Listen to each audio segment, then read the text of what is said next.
the brain in a vat paradox. What if everything you see, hear, touch, or feel isn't real? What if your entire world, your memories, your relationships, your sense of self exists only as electrical impulses in a disembodied brain floating in a vat of nutrients? You wake up every day confident that the ground beneath your feet is solid, that the sky above is blue. But what if all of that is just a projection, a simulation? How could you ever know the truth? Could you ever escape such a reality, or are you forever trapped in this eerie deception? This is the unsettling world of the brain in a vat paradox, a thought experiment that shakes the foundations of knowledge, reality, and what it means to exist. Close your eyes for a moment. Feel the texture of the chair you're sitting on, the faint sounds in the background, and the rhythm of your breathing. Now imagine a scenario where none of it is real. Instead, your brain is submerged in a vat, hooked up to an advanced computer system feeding it signals. Every sensation, every thought, every experience you've ever had is part of a fabricated reality designed to mimic the world you believe you live in. Your brain doesn't know the difference because it processes those signals the same way it would if they were coming from your body. For all you know, you could be in a lab right now, and none of this, the room, the people around you, even your own hands, exists. Let that sink in. How do you prove you're not just a brain in a vat? You might argue, but I can see my surroundings, touch objects, and talk to people. Yet, if the signals coming from the computer are identical to the ones your nerves would send, your brain would be none the wiser. You could spend your life believing in a fabricated reality, utterly unaware of the deception. The paradox lies in its unanswerable nature.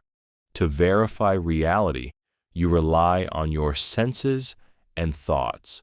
But if those senses and thoughts are part of the illusion, how can you trust them to reveal the truth? It's like trying to pull yourself out of quicksand by grabbing your own feet.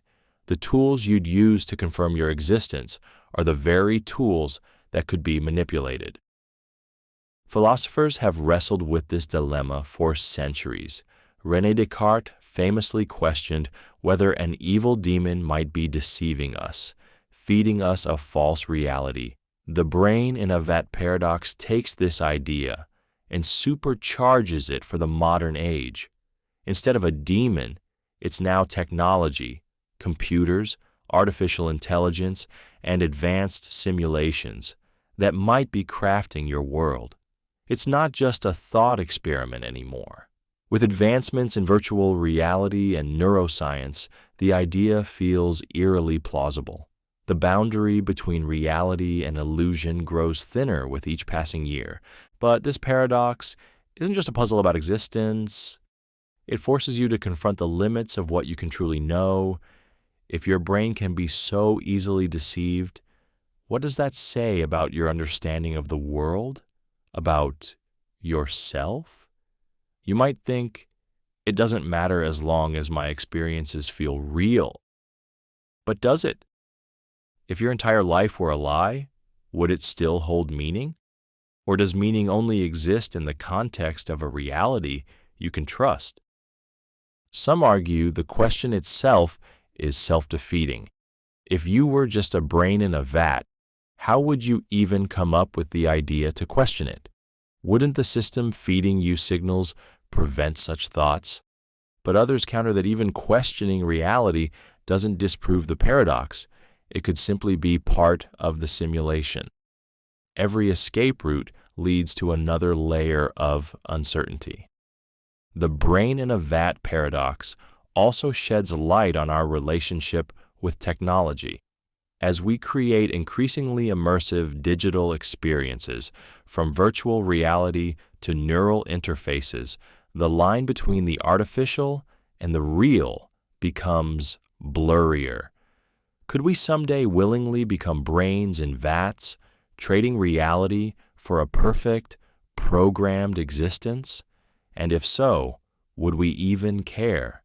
Ultimately, this paradox leaves you with more questions than answers. What is real? Can we ever truly know?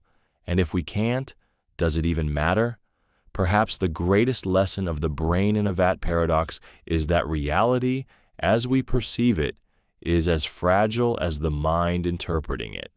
Whether you're a brain in a vat or not, your world is shaped entirely by the signals you believe. And maybe, just maybe, the only certainty is uncertainty itself, the simulation paradox. What if your life, the people you love, the choices you make, even the thoughts running through your mind, exists only as a line of code in an unimaginably complex computer simulation? What if every sunrise you've ever watched, every heartbreak you've ever felt, and every dream you've ever chased are nothing more than data points in a program designed by an entity you can never comprehend? If we are living in a simulation, does anything we do matter? Or are we just characters in someone else's game, doomed to play our roles without ever knowing the rules? Close your eyes for a second and consider this. What would reality look like if it were fake? You might think of glitches, inconsistencies, or signs of artificiality, but if the simulation is advanced enough, there wouldn't be any clues. The grass under your feet would feel soft, the wind on your face would feel cool, and your emotions would feel as raw and real as they do now. In fact, the perfect simulation would make you completely unaware that you're in one at all. The simulation paradox is rooted in a simple yet mind-bending idea. If it's possible to create a fully immersive, indistinguishable simulation of reality, then how can we ever be sure we're not already in one? Think about video games today. In just a few decades, they've gone from pixelated blobs to photorealistic worlds. Now imagine where technology will be in 1,000 years, or 10,000. If future civilizations can create hyper-realistic simulations, it's statistically probable that simulations far outnumber real worlds. And if that's the case, what are the odds that you are living in the base reality and not one of the countless simulated ones? This isn't just science fiction. Philosophers and scientists like Nick Bostrom have argued that if advanced simulations are possible, we are almost certainly living in one. And here's the kicker. You wouldn't be able to tell. Everything you see, hear, and touch could be programmed. Even your memories might be artificial, inserted into your mind to give your character a backstory. Now, the real question, if this is a simulation, does anything you do actually matter? At first glance, it's tempting to say no. After all, why would your actions hold any weight if you're just part of someone else's program? But pause for a moment. Does it matter that the world feels real to you? When you laugh, when you love, when you hurt, those emotions are real, even if the world generating them is not. Perhaps the meaning of life isn't tied to its reality, but to your experience of it. But the paradox doesn't stop there. If you are in a simulation, who or what is running it? Are you the focus, or are you just background noise? Could there be someone watching your every move, studying you like a lab rat? Or maybe the simulation is completely indifferent, designed for some grander purpose you'll never understand. The thought is both humbling and terrifying. If your life is just a line of code, does that mean you have no free will? Are all your decisions pre-written, every choice you think you've made already determined? Some philosophers argue that the idea of a simulation shouldn't change how we live. Whether you're in a real world or a simulated one, the stakes feel real to you. You still love, learn, and grow. But others see the simulation hypothesis as a cosmic shrug. Why bother trying to make a difference if it's all just zeros and ones? Why care about morality or justice if it's all part of a program that might be erased tomorrow?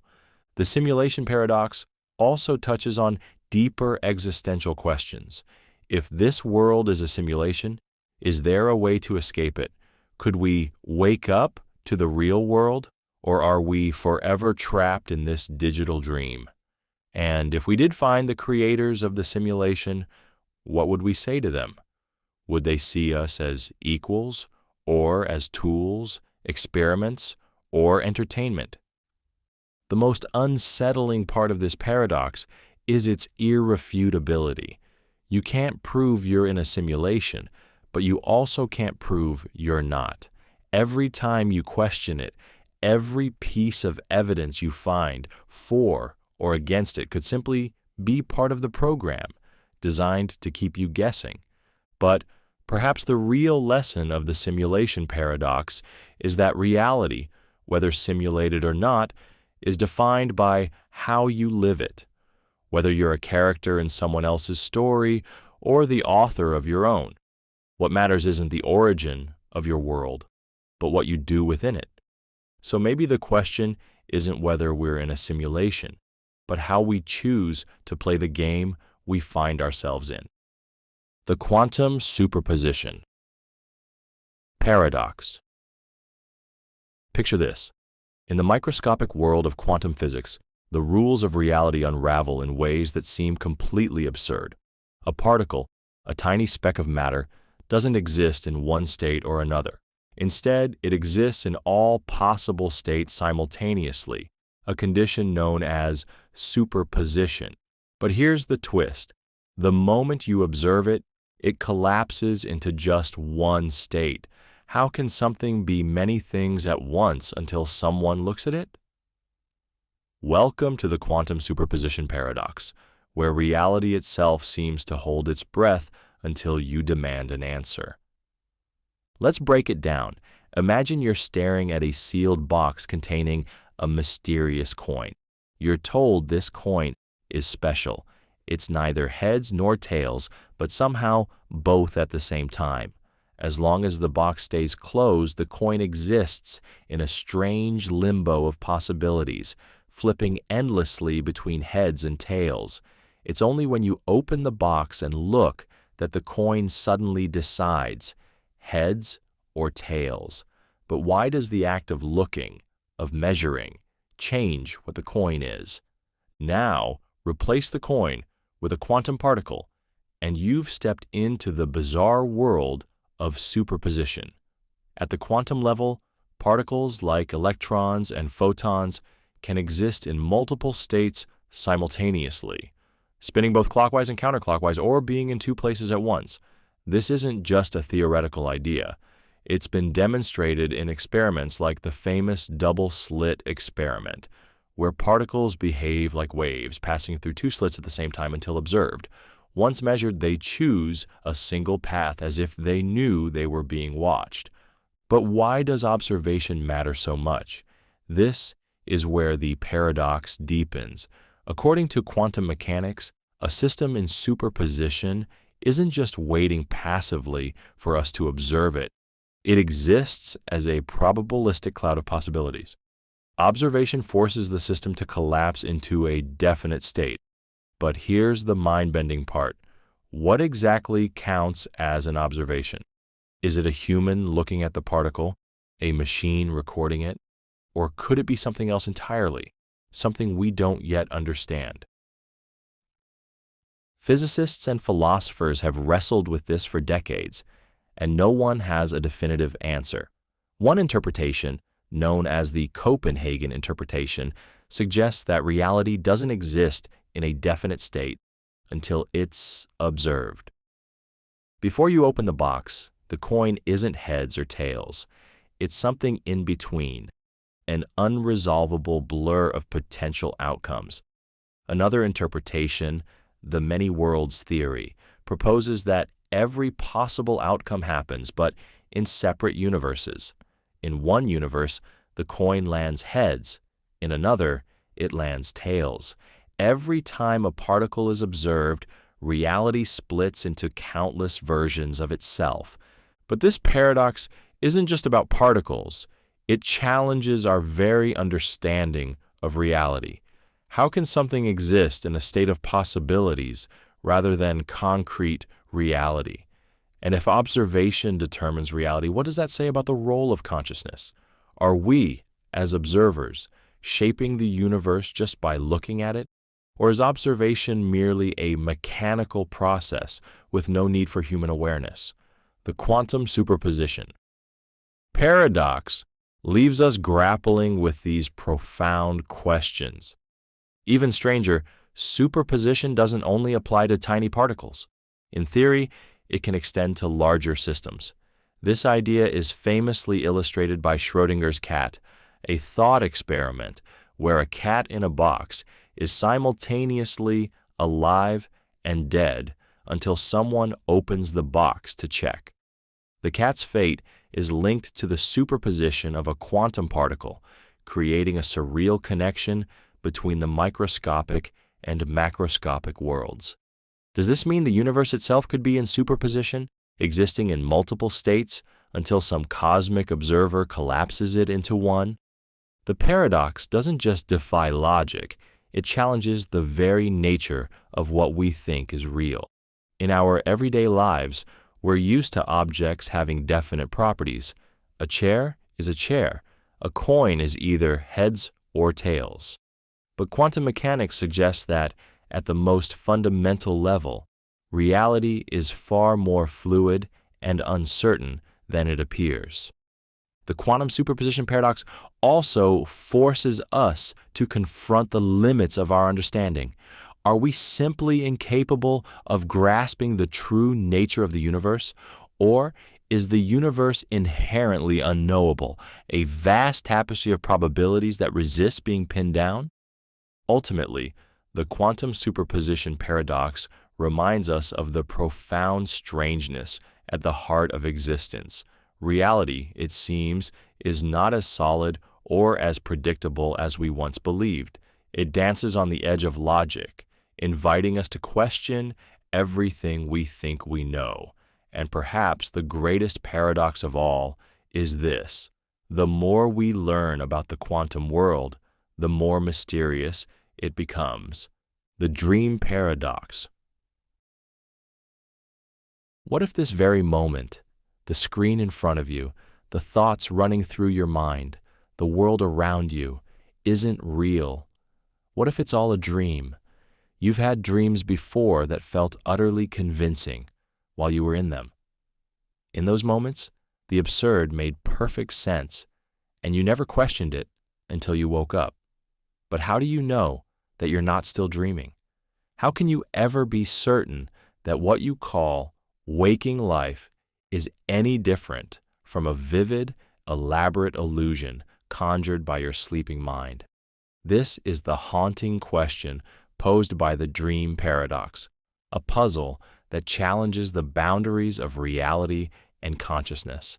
Think back to a particularly vivid dream you've had. In it, you were completely absorbed, reacting to events, feeling emotions, navigating a world that felt as tangible as this one. Maybe you were running from danger, or flying, or talking to someone who seemed utterly real. At no point did you pause and think, "This can't be real." Only when you woke up did the cracks in the illusion appear. The dream dissolved into fragments, and you dismissed it as just a dream. But what if you're still waiting to wake up from this? The dream paradox forces you to question what separates dreams from reality. Right now, you might say, "But this feels different. I'm aware, I'm thinking logically, I'm in control." Yet, isn't that exactly what you believe in your dreams? In many dreams, you act and think as if everything is real, only to realize later that it wasn't? What guarantees that this moment isn't part of a larger dream? Philosophers have been wrestling with this question for centuries. René Descartes famously doubted the reliability of his senses, asking whether there was any way to prove he wasn't dreaming. He ultimately concluded, "I think, therefore I am," as a foundation for his existence. But even that doesn't confirm whether he was awake or simply dreaming that he was thinking. Eastern philosophies like Buddhism and Hinduism have long suggested that reality itself may be akin to a dream, an illusion, Maya, from which true enlightenment is awakening. But the dream paradox isn't just about whether you're dreaming. It's about the deeper question of how you define reality. What makes something real? Is it your ability to perceive it with your senses? But your senses can deceive you. Is it consistency? Dreams often feel disjointed, but haven't you ever had moments in life that felt surreal or disconnected, as if they belonged in a dream? Reality itself sometimes bends, leaving you unsure of what's real and what's imagined. This paradox becomes even more unsettling when you consider lucid dreaming, the phenomenon of becoming aware that you're dreaming while still in the dream. In those moments, you can control the dream world, bending it to your will, yet it still feels vivid and alive. If you can exist in a world that feels real but isn't, what does that say about the reality you experience now? Could you be in a lucid dream without realizing it? Some argue that the distinction between waking and dreaming is found in consistency. In the waking world, events follow logical patterns, and you can verify their continuity over time. But is that really proof? Dreams can sometimes mimic this consistency, drawing you deeper into their illusion. And even in waking life, memory is unreliable. You trust that yesterday happened, but you only remember fragments reconstructed by your brain. If your memories can be questioned, can't reality itself? The dream paradox also taps into a fear that goes beyond logic, the fear of not knowing. If life is a dream, who or what is dreaming it? Are you the dreamer, or are you just a character in someone else's dream? And if you were to wake up, what would you find on the other side? Would it be another reality or just another dream? But perhaps the most profound aspect of the dream paradox is the way it forces you to live in uncertainty. Maybe there's no way to prove whether this is real or not. Maybe the distinction between dream and reality doesn't matter as much as you think it does. Whether you're dreaming or awake, you're still experiencing. You're still feeling, thinking, and existing. Perhaps reality is defined not by its external truth, but by the meaning you give to it. In the end, the dream paradox isn't just a philosophical puzzle. It's a mirror reflecting your deepest fears, your greatest questions, and your endless curiosity about the nature of existence. Whether you're awake or dreaming, one thing is certain. The search for answers is what makes this experience, whatever it is, profoundly human. The Solipsism Paradox. What if you're the only thing that truly exists? Not just the center of your world, but the entirety of it. Imagine for a moment that everything you see, every person you've met, every sound, smell, or sensation exists solely within your mind. The world outside of you, friends, family, the sky, the stars, even this very sentence might be nothing more than a projection of your consciousness. How could you ever prove otherwise? This is the haunting question at the heart of the Solipsism Paradox. Can you ever truly know that anything exists beyond the confines of your own mind. Right now, you feel certain about the reality of the world around you. The room you're in feels solid. The people in your life seem real, and your senses give you constant reassurance that you're part of something bigger. But pause for a second and consider, how do you know? Everything you experience, everything you believe to be real, reaches you only through your mind. Your senses, sight, sound, touch, and so on, are nothing more than electrical signals interpreted by your brain. What if those signals are all there is? What if the outside world is just the canvas on which your mind paints its reality? The Solipsism Paradox pulls you into a whirlpool of doubt. Even when you interact with other people, you can only ever experience their existence through your perception of them.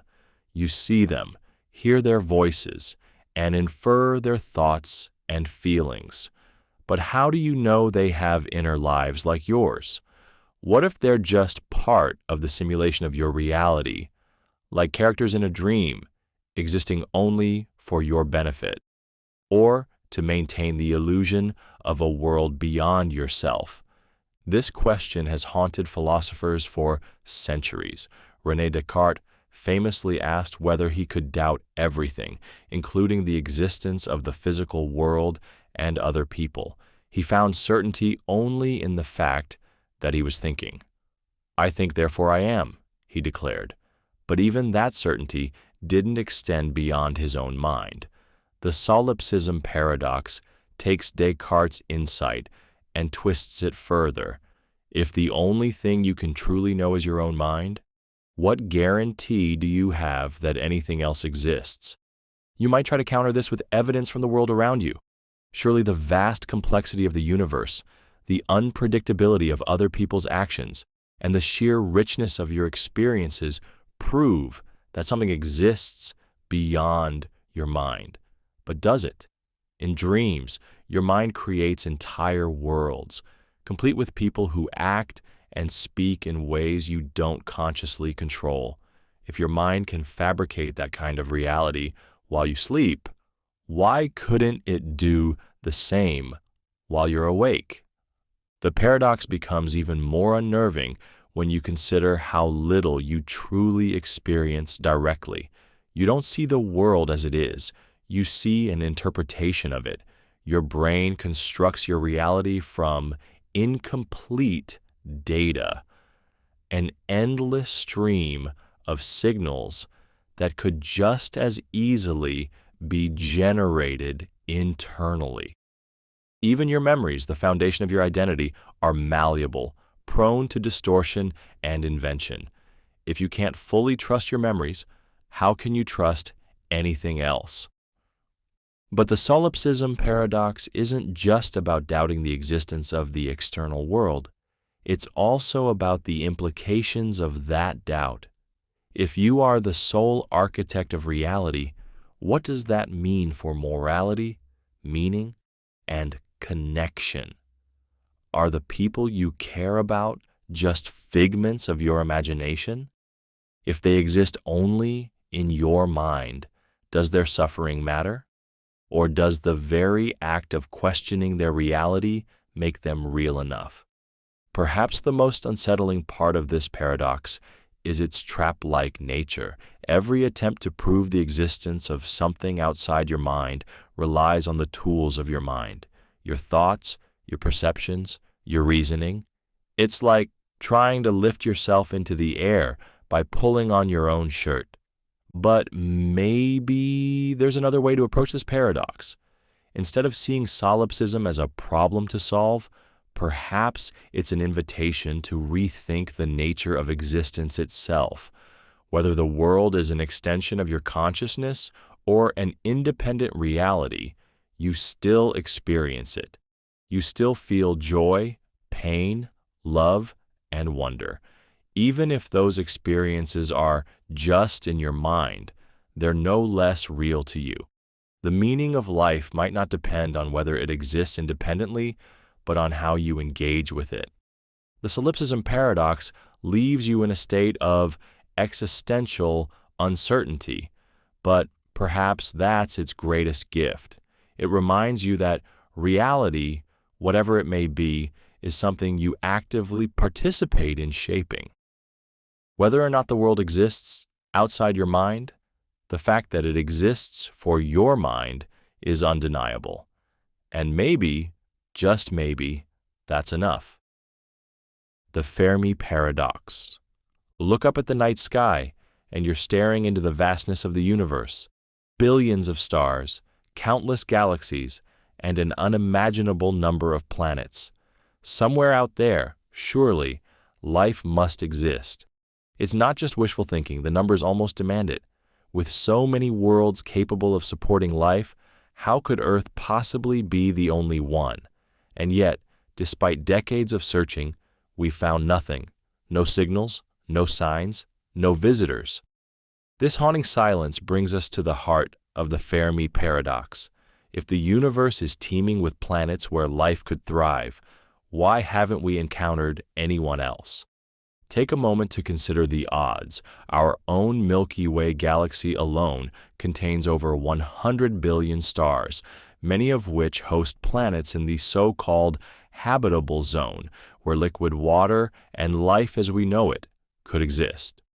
Multiply that by the billions of galaxies in the observable universe, and the sheer potential for life becomes staggering.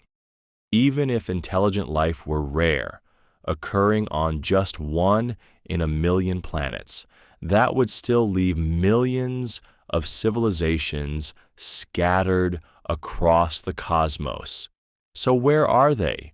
Why haven't we seen their ships, heard their signals, or stumbled across their monuments?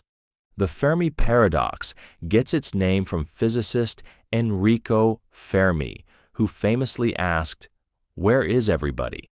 His question wasn't just rhetorical, it was born out of the realization that a sufficiently advanced civilization should have no trouble making itself known. Think about it. With enough time and technology, even a single civilization could spread across the galaxy, colonizing planets, building massive structures, and leaving traces that would be impossible to miss. So why does the universe seem so empty? One possibility is that life is far rarer than we think. While planets capable of supporting life are common, the conditions needed for life to actually arise might be extraordinarily specific. A cosmic lottery that Earth just happened to win. Perhaps the evolution of intelligent life is even rarer. After all, life on Earth existed for billions of years before humans appeared. Maybe most planets never get past microbes or simple organisms. Another explanation is that intelligent civilizations tend to self-destruct before they can reach the stars. Nuclear war, environmental collapse, or runaway technology could doom a species before it ever becomes capable of interstellar travel. In this view, the silence of the universe isn't a sign of absence. It's a graveyard of civilizations that burned brightly but briefly. Then, there's the idea that advanced civilizations might choose to stay quiet. Perhaps they avoid broadcasting their existence for fear of attracting attention from more dangerous species. Or maybe they've reached a level of development where they've transcended the need for exploration or communication, turning inward instead of outward. To them, we might be as irrelevant as ants are to us. Some theorists suggest that we might simply be looking in the wrong way. What if extraterrestrial life doesn't rely on carbon or water, or if it exists in forms so alien that we can't even recognize it? What if their communication methods are beyond our understanding, signals too faint, too fast, or encoded in ways we haven't yet imagined? It's possible that the universe is alive with activity, but we're not equipped to detect it. There's also the unsettling thought that we might be in a kind of cosmic zoo or simulation, where advanced beings deliberately hide their presence to study us without interference. If that's the case, every unanswered signal and every empty star system we observe might be part of the illusion. And then there's the darkest possibility of all. Maybe we are alone. Maybe Earth is the only place in the universe where intelligent life has arisen. If so, the silence of the cosmos isn't a mystery, it's a reflection of our profound uniqueness. But that answer brings its own questions. If we're truly alone, what does that mean for our responsibility to protect and preserve this fragile planet? If we're the only witnesses to the universe, does that make our existence infinitely precious or unbearably lonely? The Fermi Paradox forces us to confront our place in the universe. Are we an insignificant speck in a sea of life, or the sole flame of consciousness in an otherwise lifeless cosmos? The answer, if it ever comes, could redefine everything we know about ourselves and the universe. Until then, we're left with a profound silence, a deafening void that might be the greatest mystery of all, the time travel paradox. Imagine stepping into a time machine, the thrill of infinite possibilities coursing through your veins. With the push of a button, you're transported to the past, a chance to witness history, fix old mistakes, or change the course of events. But here's the question. If you altered something significant in the past, would your present still exist? Would you even exist? Or would your actions unravel the very fabric of reality? This is the time travel paradox, a mind-bending puzzle that questions everything we think we know about time, causality, and the very nature of existence. Picture yourself traveling back in time to stop a catastrophe, a war, a disaster, or even a personal tragedy. Let's say you succeed. The disaster never happens. But here's the catch. If the disaster never happens, then you'd never have a reason to travel back in time to prevent it. And if you never travel back in time, the disaster would happen after all. This loop, where your actions both cause and erase themselves, is known as the Grandfather Paradox, named for the classic scenario: what if you went back in time and prevented your own grandfather from meeting your grandmother? Without that meeting, you would never be born. But if you were never born, how could you have gone back in time in the first place? Time travel's paradoxes don't stop there. Imagine traveling back to inspire a great inventor, perhaps showing young Albert Einstein a glimpse of the future to spark his ideas. But if Einstein's brilliance came from your intervention, and your intervention depended on his brilliance, who was the original source of the idea? This is called the Bootstrap Paradox, where an object, idea, or piece of information loops through time with no clear origin. It simply exists, caught in an endless cycle of causality. But why does time travel create such impossible loops? The root of the paradox lies in our understanding of time as a linear sequence of cause and effect. In our everyday lives, time feels straightforward. Past leads to present, which leads to future. But time travel shatters that linearity. If you can move backward and forward at will, cause and effect blur into chaos. Your actions in the past ripple forward, potentially altering the very circumstances that led you to act in the first place. Some theories propose ways around these paradoxes. One idea is that time is more like a branching tree than a straight line. When you change the past, you create an alternate timeline, a parallel universe where events play out differently. In this model, your original timeline remains intact, but you're now living in a new version of reality. Think of it as splitting the road instead of rewriting it. But even this raises questions. What happens to the you in the original timeline?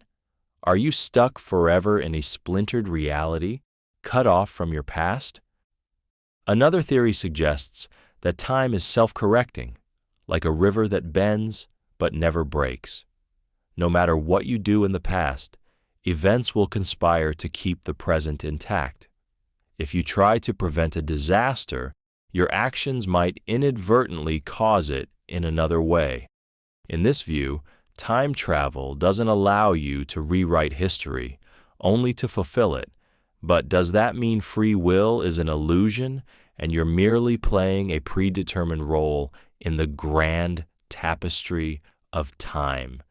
Then there's the possibility that time travel simply doesn't allow paradoxes. If an event would create a logical contradiction, the universe might prevent it from happening altogether. Maybe your time machine refused to start, or you're physically incapable of making the changes you intend. This theory, often called the Novikov self-consistency principle, suggests that the laws of the universe protect causality at all costs, ensuring that the timeline remains unbroken. But perhaps the most mind-bending implication of the time travel paradox is what it reveals about our understanding of reality. If time isn't the rigid, linear construct we perceive, then what is it? Our past, present, and future all happening simultaneously, with time travel merely a way to move through this multidimensional tapestry, or is time an illusion altogether, a human construct imposed on a universe that operates by entirely different rules? The time travel paradox challenges the very core of our identity.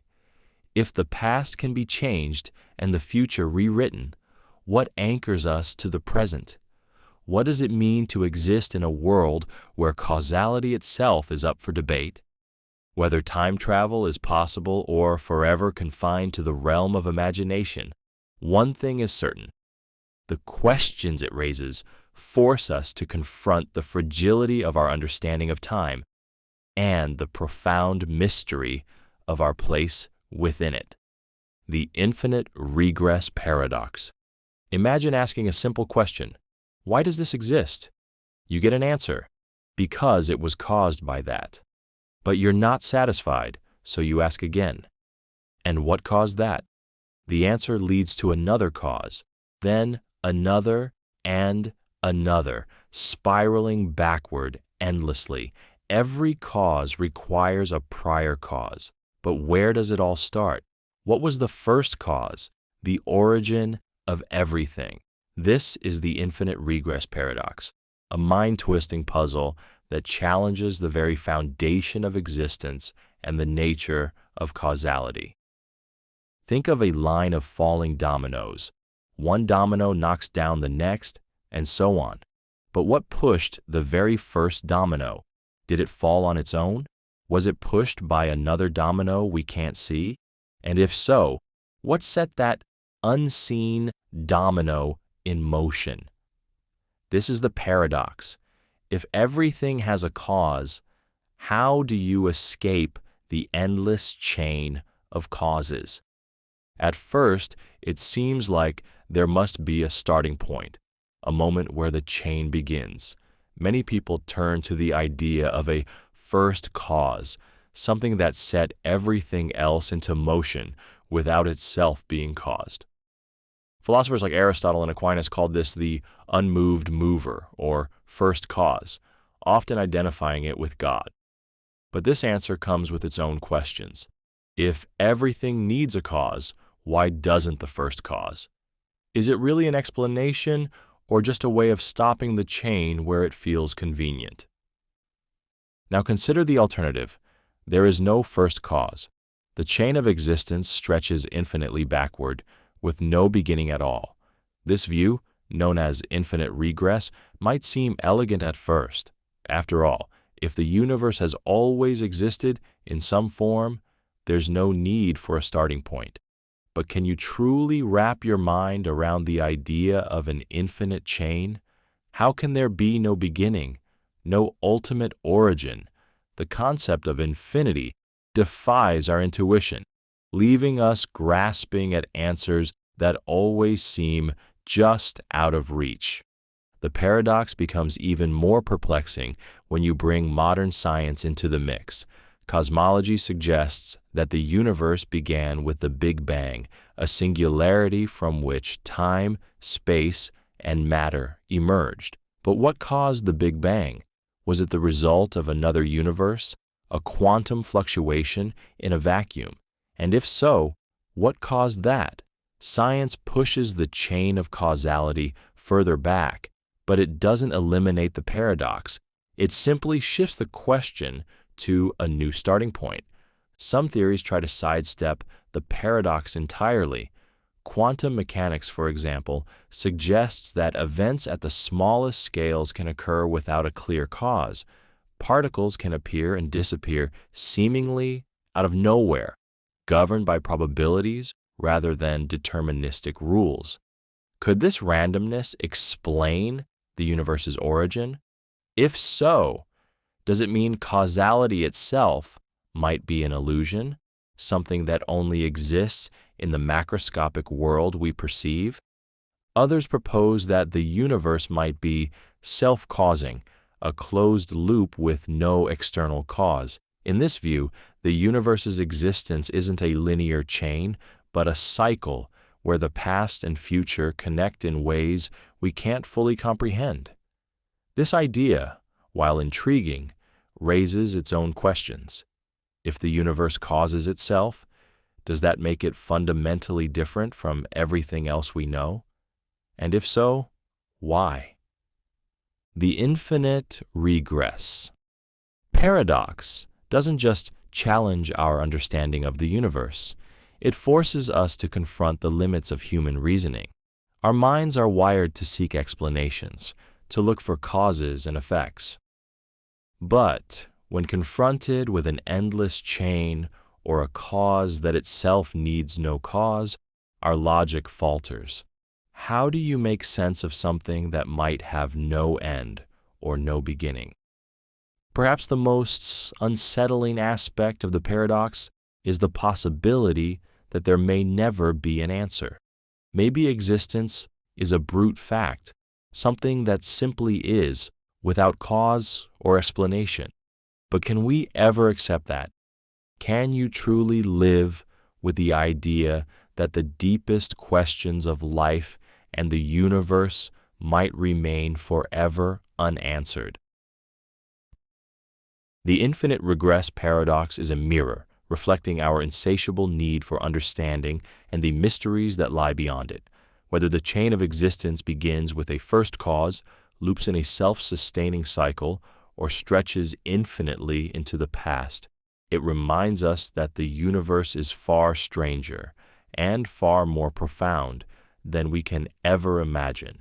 In the face of such uncertainty, perhaps the only certainty is the question itself. Why does anything exist at all? The observer effect. Paradox. Imagine standing on the edge of a great mystery, watching it unfold, but knowing that the very act of watching changes everything. Does your gaze shape reality itself? Does your observation bring something into existence that wasn't there before? This is the heart of the observer effect paradox, a mind-bending question that bridges the worlds of quantum mechanics and human behavior. At its core, it asks, can we ever truly see reality as it is, or does observing it fundamentally alter what we're trying to understand? In the strange and counterintuitive world of quantum mechanics, the observer effect takes on a literal, almost magical quality. Take the famous double-slit experiment. When particles like electrons are fired at a barrier with two slits, they create a wave-like interference pattern on the other side. as if each particle is passing through both slits at once. But the moment you observe which slit the particle passes through, the interference pattern disappears. Instead, the particles behave as if they're tiny bullets passing through one slit or the other. It's as if the act of observing forces the particle to make a choice. Let that sink in. Before observation, the particle exists in a state of probability, a superposition of possibilities. But the instant you observe it, that hazy cloud of potential collapses into a single, concrete reality. How can this be? How can the simple act of looking or measuring change the fundamental nature of something so small? The paradox challenges our very understanding of reality. Is the particle's state undefined until observed? And, if so, what role does the observer play in shaping the universe? Now, step back from the quantum realm and consider how this paradox plays out in everyday life. Human behavior, like quantum particles, often changes when it's being observed. Picture yourself walking down the street. If you suddenly notice someone watching you, your posture stiffens, your pace changes, and you become hyper-aware of your movements. Are you being more authentic or less? In that moment, you're no longer acting naturally. Your awareness of being observed has altered your behavior. This isn't just anecdotal. It's been studied extensively.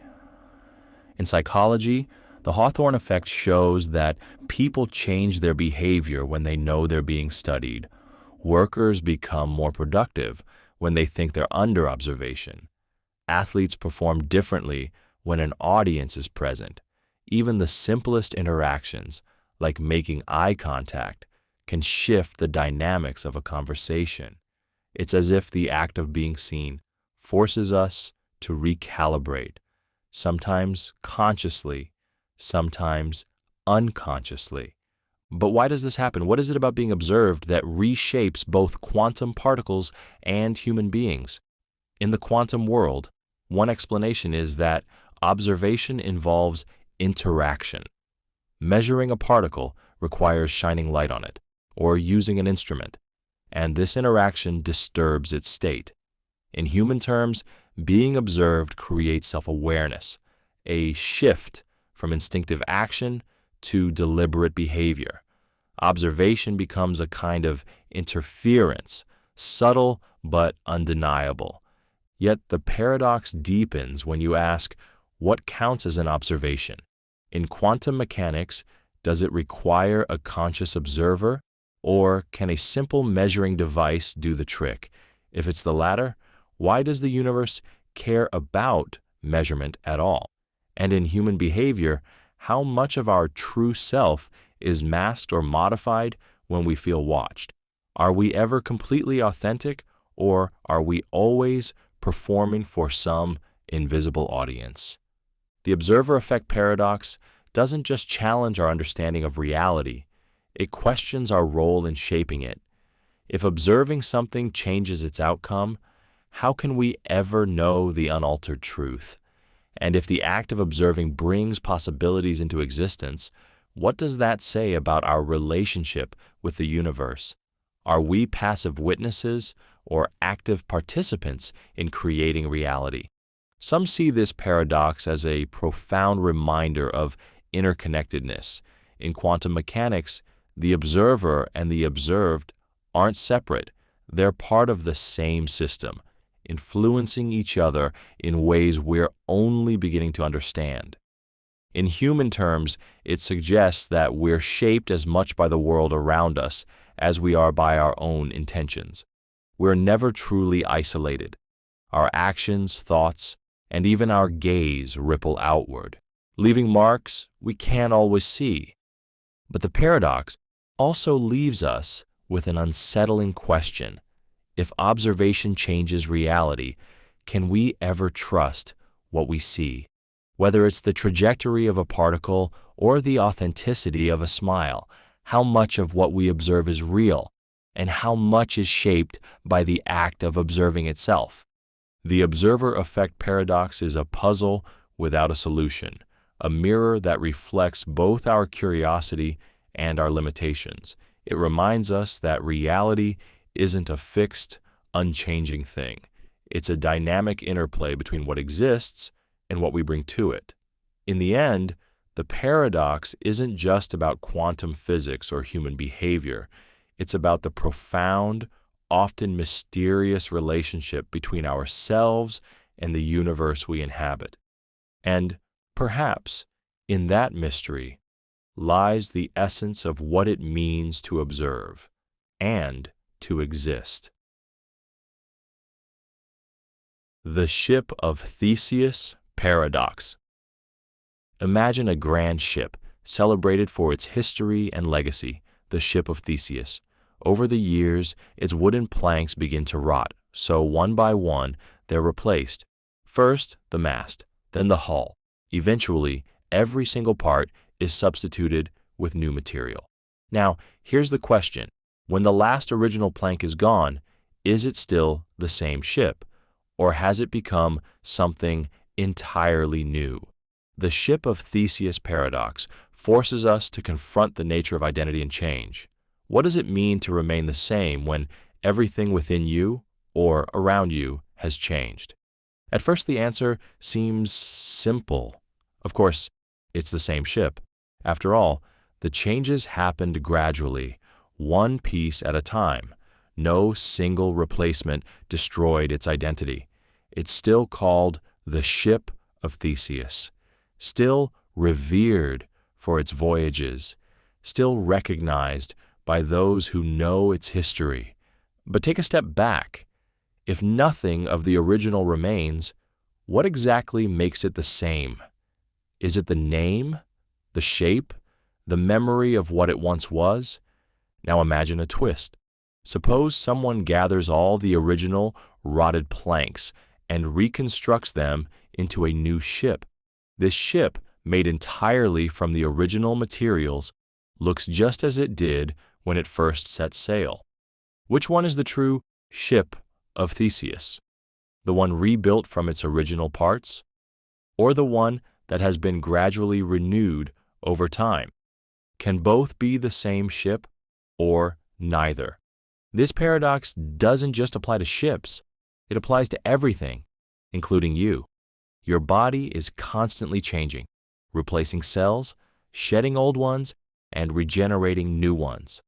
Over the course of your life, nearly every cell in your body will be replaced.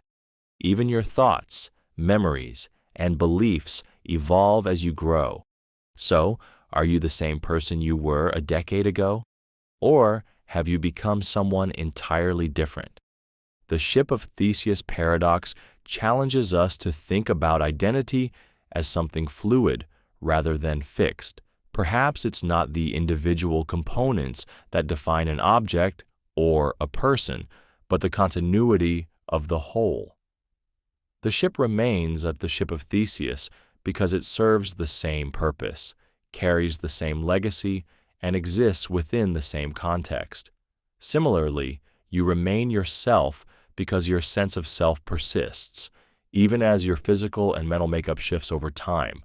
But what happens when continuity is disrupted? Imagine if the ship were disassembled all at once and rebuilt years later. Would it still be the same ship? Or if your memories were wiped clean, would you still be you? The paradox forces us to grapple with the uncomfortable truth that identity might be less about what something is and more about how we perceive it. This question of identity extends to the modern world in profound ways. Consider technology. If you upgrade every component of a classic car, is it still a vintage vehicle? If you replace every part of a smartphone, is it still the same device? And what about artificial intelligence? If an AI system evolves, improving its hardware and rewriting its code, Does it remain the same entity or become something else entirely? The paradox also touches on human relationships and how we perceive change in others. When someone close to you changes, whether through growth, trauma, or time, do you still see them as the same person? At what point do we decide that someone or something has fundamentally changed? Or do we cling to the continuity of identity, even when faced with overwhelming transformation? Some philosophers argue that identity is an illusion, a story we tell to create order and meaning. In this view, the ship of Theseus isn't really the same ship, nor are you really the same person over time. Identity is a convenient label, a way to make sense of the world. Others contend that identity is more than the sum of its parts. It's a thread that weaves through change, holding everything together despite its evolution. The ship of Theseus paradox doesn't offer easy answers, only more questions. What defines the essence of something? Is it the material it's made of, the purpose it serves, the memories it carries? And can anything truly remain the same in a universe where change is constant? Perhaps the paradox's greatest lesson is that identity isn't about finding a definitive answer. It's about embracing the complexity of existence. Whether you're a ship, a person, or something in between, change is inevitable. The challenge is not to resist it, but to understand how it shapes you and to decide what truly defines who or what you are. After all, if the ship of Theseus can navigate the seas despite its transformations, maybe the journey itself is what matters most. The Grandfather Paradox. Imagine stepping into a time machine, the hum of the engines vibrating through your very being. With a single action, you could change history forever. You travel back in time, finding yourself in an era decades before your birth. There's your grandfather, young and unaware of the pivotal role he will play in your existence. But what if you intervene? What if, for whatever reason, you stop him from meeting your grandmother? Maybe you distract him at the wrong moment, or worse, prevent him from living long enough to fall in love. Here's the question. If your actions mean your grandparents never meet, how could you have been born to travel back in time in the first place? This is the Grandfather Paradox, a mind-bending puzzle that tears apart our understanding of time, causality, and existence itself. The problem seems straightforward, but quickly spirals into chaos. If your intervention prevents your own birth, then you never exist to go back in time. And if you never go back in time, your grandfather's life proceeds as it always did, leading to your eventual birth. But that means you do exist to travel back in time and prevent your birth, and the cycle begins again. It's a loop without resolution, a contradiction that defies logic. At its core, the Grandfather Paradox exposes a fundamental conflict between our intuitive understanding of cause and effect and the mind-bending implications of time travel. In everyday life, cause always precedes effect. Your actions today shape the future, not the past. But time travel flips this on its head, allowing the effect, your time travel, to alter its own cause, creating a scenario where the timeline folds in on itself. Some theories try to resolve this paradox by suggesting that time travel doesn't actually change the past. Instead, your actions in the past were always part of the timeline. If you went back and distracted your grandfather, perhaps that distraction was the reason he met your grandmother in the first place. This is known as the Novikov self-consistency principle, which argues that time is self-correcting. You can't create contradictions because the timeline won't allow it. But what if the timeline isn't so accommodating? What if your actions truly could change the past? This leads to another possibility, the creation of alternate timelines. In this view, when you prevent your grandparents from meeting, you don't erase your existence. You simply shift to a new branch of reality. In this alternate timeline, you're never born, but the original timeline where you did exist continues elsewhere. The paradox isn't resolved so much as sidestepped by splitting reality into infinite possibilities. This idea, while fascinating, raises its own questions.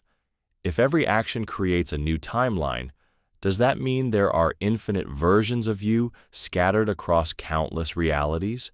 And if so, how do you know which version of you is real? Is there even such a thing as a real timeline, or are all possibilities equally valid? The grandfather paradox also challenges us to think about the nature of identity and existence. If you were never born, does it mean your life has no meaning? Or is your influence on the timeline, whether through your presence or absence? What gives you significance? And if time travel allows you to erase yourself from history, does that make you a creator of fate or a victim of it? Science fiction loves to play with these questions, but even in theoretical physics, time travel remains a tantalizing mystery. Wormholes, closed time-like curves, and other concepts from general relativity suggest that time loops might be possible, but they also come with unresolved paradoxes like this one. It's as if the universe itself is telling us that some questions are better left unanswered. Perhaps the most unsettling aspect of the grandfather paradox is that it forces us to confront the fragility of causality. If the chain of cause and effect can be disrupted, what does that say about the stability of reality? Are we living in a universe where every action is precariously balanced on the edge of paradox, or is there an unseen mechanism ensuring that time and life flows smoothly? In the end, the grandfather paradox doesn't just challenge our understanding of time, it questions the very nature of existence. Are we bound by the past, or do we have the power to rewrite it? Is the future fixed, or does it shift with every choice we make? And if time travel ever becomes possible, will we discover answers, or simply create new paradoxes to puzzle over? For now, we remain stuck in the loop of our own curiosity, chasing questions that may never have a resolution. But perhaps that's the beauty of the paradox. It keeps us wondering, imagining, and exploring the infinite possibilities of time. The black hole. Information paradox. Imagine standing at the edge of a black hole, staring into the abyss of infinite gravity. Anything that crosses the event horizon, matter, light, even information, disappears forever. Or does it? Physics tells us that information, the fundamental building block of reality, cannot be destroyed. Yet black holes seem to defy this rule, swallowing information whole and leaving us with a haunting question. What happens to information that falls into a black hole? Does it truly vanish? Or is it preserved in some hidden way? Welcome to the black hole information paradox, a puzzle that challenges our understanding of the universe at its deepest levels. To understand the paradox, let's start with what we know. A black hole forms when a massive star collapses under its own gravity, creating a region of space so dense that nothing, not even light, can escape. The boundary of this region is called the event horizon. Once something crosses this point, it's gone, seemingly erased from existence. But here's the problem. According to quantum mechanics, information about the physical state of a system cannot be lost, even if the system itself is destroyed. Information is as indestructible as energy, an unbreakable law of the universe. Yet black holes appear to violate this principle. When matter or energy falls into a black hole, all details about its composition, its information, seem to be irretrievably lost. The black hole absorbs it, grows larger, and radiates no clue about what it consumed. This apparent destruction of information creates a paradox. If information is truly lost, the fundamental rules of quantum mechanics break down. But if it's not lost, then where does it go? One possible solution comes from the idea of Hawking radiation, a concept introduced by physicist Stephen Hawking. Black holes aren't entirely black. They emit faint radiation due to quantum effects near the event horizon. Over time, this radiation causes the black hole to lose mass and eventually evaporate. But here's the kicker. Hawking radiation appears to be completely random, carrying no information about what fell into the black hole. If the black hole evaporates entirely, the information it swallowed seems to vanish with it, deepening the paradox. Some theorists propose that information might be encoded in the radiation itself, albeit in ways we don't yet understand. Others suggest that information could be preserved on the event horizon, encoded in a two-dimensional, holographic way. This idea, known as the holographic principle, posits that the three-dimensional interior of a black hole is a projection of information stored on its two-dimensional surface. In this view, the black hole isn't a graveyard of information, but a kind of cosmic ledger, recording everything it consumes. But even these theories raise unsettling questions. If information survives on the event horizon or in the radiation, how is it recovered?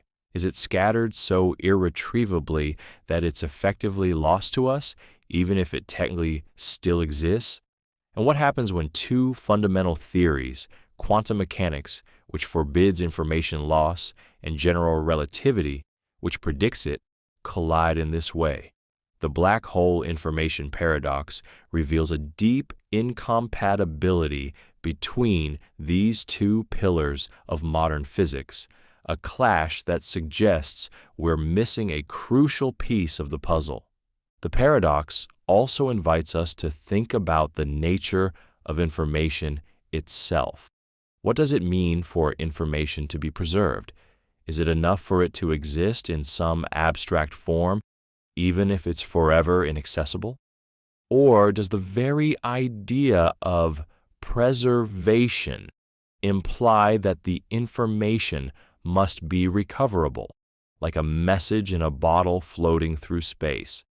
This paradox isn't just theoretical, it has profound implications for how we understand the universe. If black holes destroy information, it would undermine the very fabric of quantum mechanics, shaking the foundation of physics itself.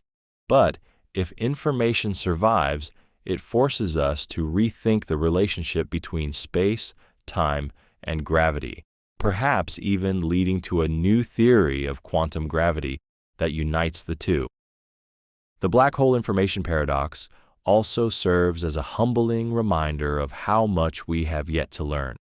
Black holes are both the simplest and most mysterious objects in the universe. They obey elegant mathematical laws, yet they defy our deepest intuitions about how reality works. In their darkness, they hold the answers to some of the most profound questions we can ask. Questions about the nature of reality, the fate of the universe, and the ultimate limits of human understanding. So, what happens to the information that falls into a black hole? For now, no one knows. It could be stored, transformed, or scattered across dimensions we can't yet imagine. Or perhaps the paradox itself is a clue, pointing us toward a deeper truth about the universe, one that will only reveal itself when we dare to venture beyond the horizon of our current understanding. Until then, the black hole information paradox remains a cosmic riddle, daring us to solve it. The liar's paradox. This statement is false. Read it again. At first glance, it seems like just a simple sentence, but the more you think about it, the more it begins to unravel reality itself. If the statement is true, then what it says, "This statement is false," must also be true, meaning the statement is actually false. But if the statement is false, then it isn't true that it's false, which means it must be true. And just like that, you're trapped in an infinite loop of contradiction, caught in the tangled web of the liar's paradox. It's a deceptively simple puzzle, a single sentence that somehow breaks logic, defying our understanding of truth and falsity. At its heart, the liar's paradox forces you to confront the fragility of the systems we use to make sense of the world. How can something be both true and false at the same time? How can a single statement simultaneously affirm and deny its own validity? The paradox has ancient roots. The Greek philosopher Epimenides is said to have created an early version when he declared, "All Cretans are liars." If he, a Cretan, was telling the truth, then his statement must be false. But if his statement is false, then not all Cretans are liars, meaning he could be telling the truth. This self-referential loop of logic has fascinated and frustrated thinkers for centuries. What makes the liar's paradox so powerful is its simplicity. Unlike many paradoxes that rely on complex scenarios or abstract mathematics, this one is built entirely on language. It's a linguistic grenade, exposing the limitations of the very tools we use to communicate and reason. Language is supposed to be a system for conveying meaning and truth, but the liar's paradox reveals how easily it can turn on itself. The paradox raises profound questions about the nature of truth. What does it mean for something to be true? Is truth an absolute, or is it defined by context? The liar's paradox exists in a gray zone, a liminal space where the binary concepts of true and false collapse under their own weight. It challenges us to reconsider whether these categories are as rigid as we like to think. Some have tried to resolve the paradox by suggesting that self-referential statements are inherently meaningless. According to this view, the liar's paradox isn't a genuine statement. It's just a linguistic trick with no real content. But this resolution feels unsatisfying. If the paradox is meaningless, why does it feel so significant? Why does it tie our minds in knots and shake the foundations of logic itself? Others argue that the paradox reveals a deeper flaw in our understanding of truth and falsity. Perhaps the problem isn't the statement itself, but the rigid framework we impose on it. What if truth and falsehood aren't binary opposites, but points on a spectrum, or concepts that break down when applied to certain self-referential systems? Modern theories of logic, like para-consistent logic, explore these ideas, allowing for contradictions to exist without collapsing into absurdity. The liar's paradox isn't just an intellectual curiosity, it has real-world implications. In mathematics, it foreshadowed Gödel's incompleteness theorems, which showed that no logical system can be both complete and consistent. In computing, it highlights the challenges of self-referential programs and infinite loops. Even in philosophy, it forces us to grapple with the limits of knowledge, communication, and understanding. On a more personal level, the liar's paradox serves as a metaphor for the contradictions we encounter in everyday life. How often do we find ourselves in situations where truth and falsehood blur together, where answers aren't as clear-cut as we'd like them to be? The paradox reminds us that the world is rarely as simple as true or false, black or white. It invites us to embrace complexity, to accept that some questions may never have definitive answers. Ultimately, the liar's paradox leaves us with a profound sense of humility. It's a reminder that even the most basic concepts, truth and falsity, can spiral into confusion when examined too closely. And yet, within that confusion lies the beauty of the paradox, a simple sentence that forces us to question everything we thought we knew about reality. Whether you see it as a puzzle to be solved or a mystery to be embraced, the liar's paradox will continue to provoke, perplex, and inspire for generations to come. The paradox of identity. Who are you? The question seems straightforward at first. You might answer with your name, your memories, or your personality, but dig deeper, and the certainty begins to waver. If you're constantly changing, your body aging, your thoughts evolving, your emotions shifting, are you truly the same person you were yesterday? What about a year ago? Or when you were a child? This is the paradox of identity, a profound puzzle that challenges the very concept of what it means to be you. Think back to when you were a child. You likely had different interests, dreams, and fears than you do now. Physically, not a single cell from your childhood body remains today, yet you feel a continuity, a thread connecting the child you once were to the adult you are now. But what is that thread? If nearly every aspect of you has changed, what grounds your sense of self? Is it your memories, your consciousness, or is identity something more elusive, something that defies easy explanation? At first glance, identity seems tied to continuity. You are the same person because you've lived a continuous life from birth to this moment. But continuity alone doesn't solve the paradox. Imagine a scenario where your memories are erased or your consciousness is copied into another body. Would the person with your old memories still be you? If identity is tied to memory, then losing it or duplicating it raises unsettling questions about what makes you uniquely yourself. The paradox becomes even more tangled when you consider how much change occurs over a lifetime. Physically, your body is in constant flux. Cells die and regenerate, muscles strengthen and weaken, and the very structure of your brain evolves with experience. Mentally and emotionally, you're no less dynamic. You've learned new skills, let go of old habits, and developed beliefs you once couldn't have imagined. If identity is tied to constancy, how can you be the same person in the face of such relentless change? Philosophers have wrestled with this paradox for centuries. Some, like John Locke, argued that identity is rooted in memory.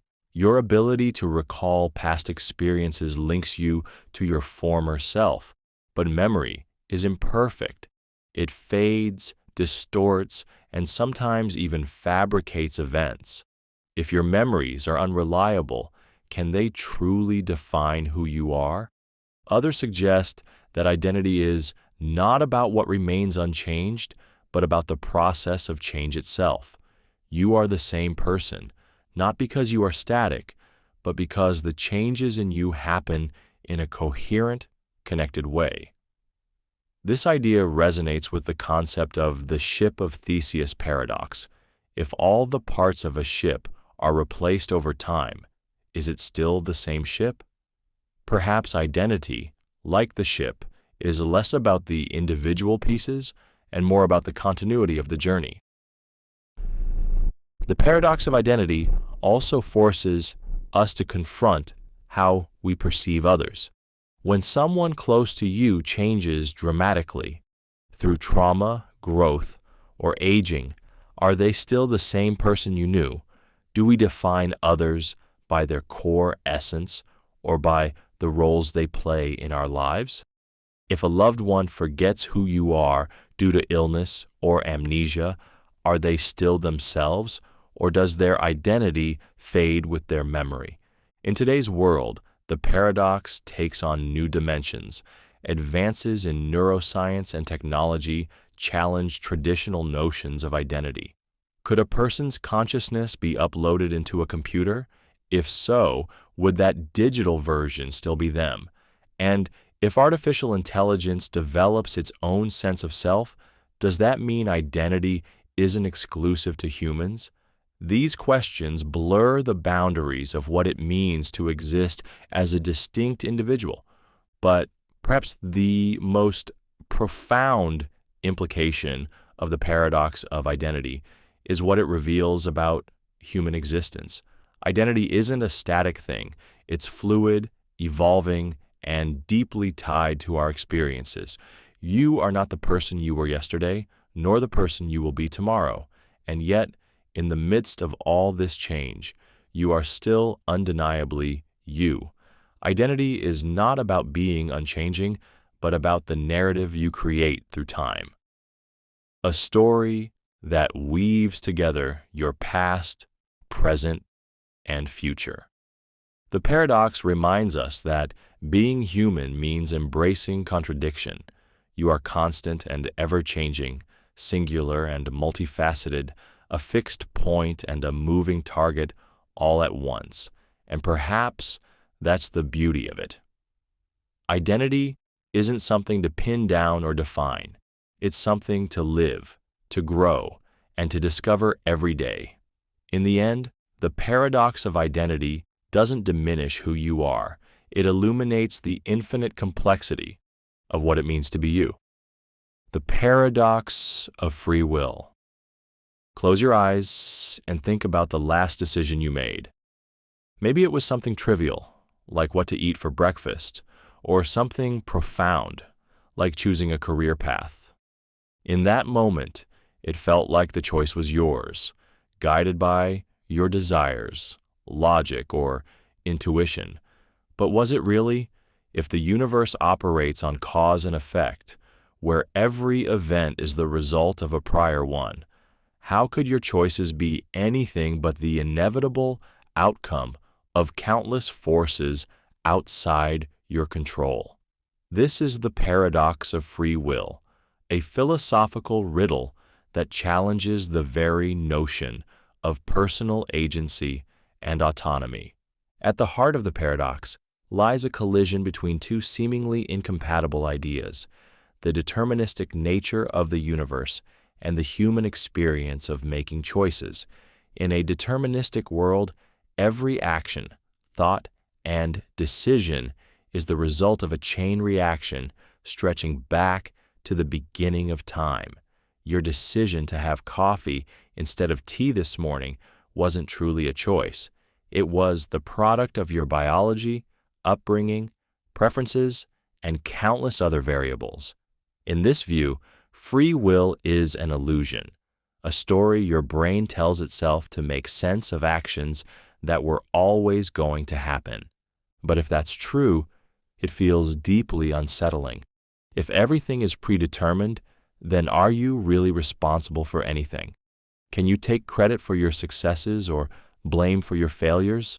How can concepts like morality, justice, or accountability exist in a world where every action is inevitable?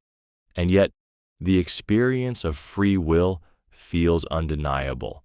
When you make a choice, it doesn't feel like the universe is pulling invisible strings. You feel like the author of your own actions. This is where the paradox sharpens its teeth. How can something feel so real, yet be fundamentally false? Are we deluding ourselves about our autonomy, or is there something deeper at play that science and logic have yet to uncover? Some thinkers have sought to reconcile this paradox by redefining free will. In a view called compatibilism, free will doesn't require the absence of causality. It simply means acting in accordance with your own desires and intentions, even if those desires are themselves determined by prior causes. In this sense, you are free as long as your actions align with your internal motivations, rather than being coerced by external forces. But critics argue that this definition sidesteps the real issue. If your desires and intentions are themselves predetermined, is the freedom to act on them truly meaningful? Others reject determinism entirely, embracing libertarian free will, the idea that humans have genuine agency to make choices independent of causality. This perspective often invokes the concept of randomness or indeterminacy, as seen in quantum mechanics, where outcomes can be probabilistic rather than fixed. But randomness doesn't necessarily solve the problem. It simply replaces deterministic causes with unpredictable ones. If your choices are random, are they really your choices? The paradox deepens when you consider how it plays out in daily life. When someone wrongs you, do you hold them accountable, knowing their actions might have been shaped by factors beyond their control? When you succeed, do you take pride, or do you attribute your achievements to the circumstances that made them possible? The paradox of free will isn't just a philosophical puzzle, it's a challenge to how we think about ourselves, others, and the world. Even neuroscience has weighed in on the debate. Experiments have shown that the brain often initiates actions milliseconds before we become consciously aware of deciding to act. These findings suggest that what feels like a conscious decision might simply be your brain rationalizing a process that's already underway. If your choices are made before you even know you're making them, can they truly be called choices at all? Yet, even in the face of such evidence, the paradox of free will refuses to yield a definitive answer. Instead, it forces us to grapple with the nature of choice, responsibility, and identity. Perhaps free will isn't a binary concept, something you either have or don't, but a spectrum, something that exists within the interplay of freedom and constraint. Or maybe the paradox is a reflection of the limits of human understanding, a riddle that reminds us of the complexity and mystery of existence. In the end, the paradox of free will isn't just about whether your choices are truly yours. It's about what it means to be human in a universe governed by laws we can't fully grasp.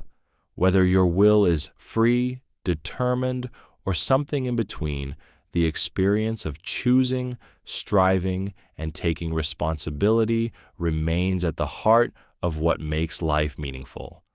And perhaps, in that act of living, the paradox itself becomes part of the story you're writing, whether by fate or by choice. The infinite universe paradox. Look up at the night sky, the vastness of the cosmos stretching endlessly in every direction. The stars seem countless, the universe immense, but then you're hit with the question that cracks open your sense of reality. If the universe is infinite, why does it feel so finite to us? How can something have no edge, no boundary, no end, and yet be experienced in ways that feel so limited?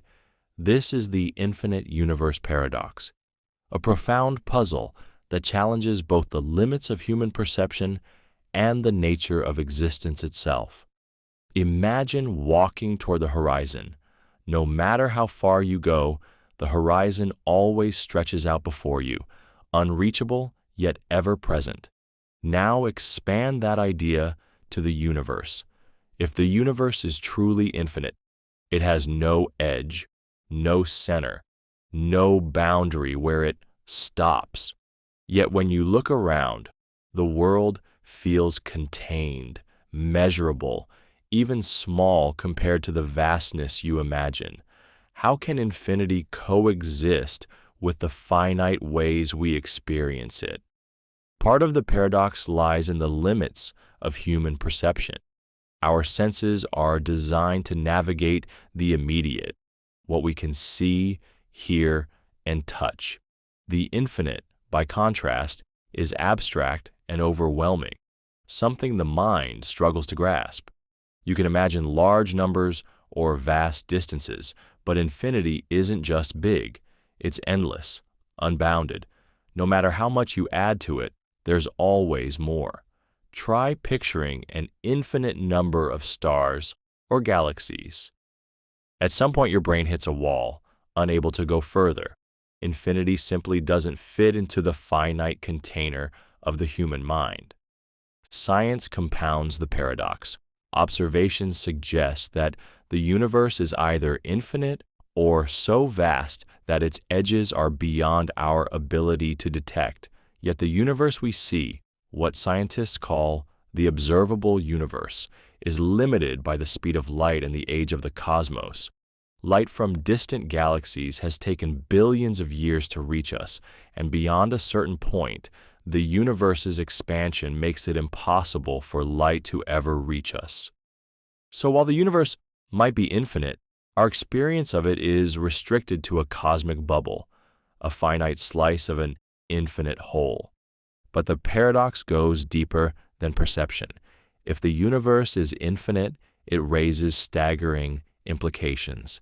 In an infinite universe, every possible arrangement of matter must exist somewhere. There could be another Earth, another you, living an identical life, or slightly different ones. In fact, if infinity holds, there are an infinite number of versions of you scattered across the cosmos. But if everything that can happen does happen, doesn't that dilute the significance of your existence? If infinity repeats itself endlessly, what makes this version of you, or this moment, unique? And yet, infinity feels deeply at odds with how we experience the world. Life has edges, limits, beginnings, and ends. You can walk to the edge of a cliff, watch a day come to a close, or see a life reach its final chapter. These boundaries shape our understanding of reality. But if the universe itself has no edge, no ultimate end, how do we reconcile the finite nature of our lives with the infinite expanse in which they unfold? The infinite universe paradox also raises questions about what it means for something to be infinite. Is the universe infinite in size, stretching forever in space, or is it infinite in time, existing eternally without beginning or end? If it's both, does that mean the universe has always existed? Or does infinity only apply beyond our observable limits, a concept that exists more in theory than reality? Each possibility feels as unsettling as the last. Even mathematics, the language of infinity, struggles with this paradox. Infinity is a useful tool, a concept we use to describe things that go beyond measurement. But it's also slippery, defying the rules that govern finite numbers. For instance, you can subtract infinity from infinity and still end up with infinity, or with nothing at all, depending on how you approach it. This isn't just abstract math. It's a reflection of how difficult it is to pin down what infinity really means. Ultimately, the infinite universe paradox forces us to confront the limits of our understanding. We live in a world of boundaries, yet we're surrounded by something that may have none. The universe teases us with glimpses of infinity, while keeping its full scope hidden behind the veil of our finite perception. It's a paradox that reminds us of both our smallness and our capacity for wonder. Perhaps the greatest lesson of the infinite universe paradox is that infinity isn't meant to be fully understood. It's meant to be explored.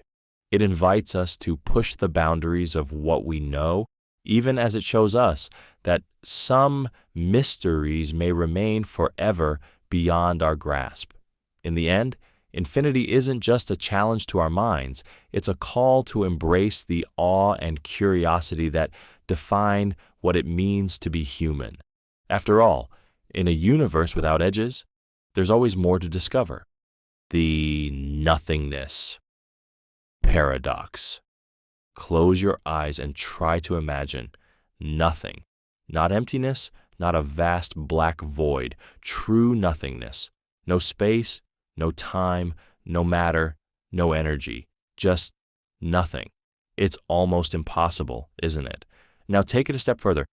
How could something like the universe arise from that nothing? This is the Nothingness Paradox, a profound riddle that questions the very foundation of existence itself. How can something come from nothing? And what does nothing even mean? At first glance, the paradox seems simple. You look around and see a universe filled with stars, galaxies, and the earth beneath your feet. All of this exists, but why? If nothing existed before the universe, how could it ever begin? Doesn't the existence of anything at all require something to set it into motion? And yet, if there was always something, then nothingness itself is impossible. It's a loop that breaks your brain every time you try to unravel it. The paradox touches on one of humanity's oldest questions. Why is there something rather than nothing? For centuries, philosophers, theologians, and scientists have wrestled with this mystery, offering explanations that raise as many questions as they answer. Some argue that the universe must have always existed in some form, avoiding the need for a beginning. But even this idea feels incomplete. What about the existence of that eternal universe? Why does it exist instead of absolute nothingness?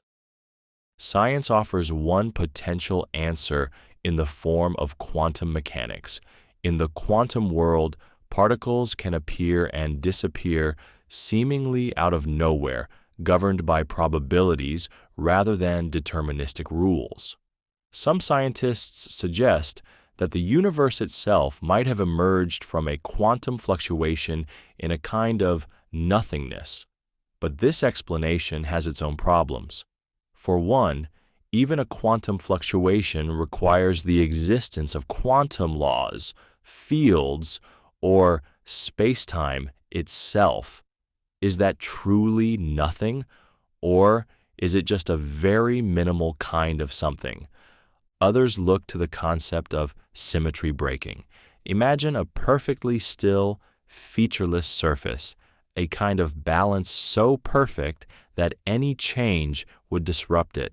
Some theorists argue that the universe emerged when a primordial state of symmetry broke, creating space, time, and matter in the process.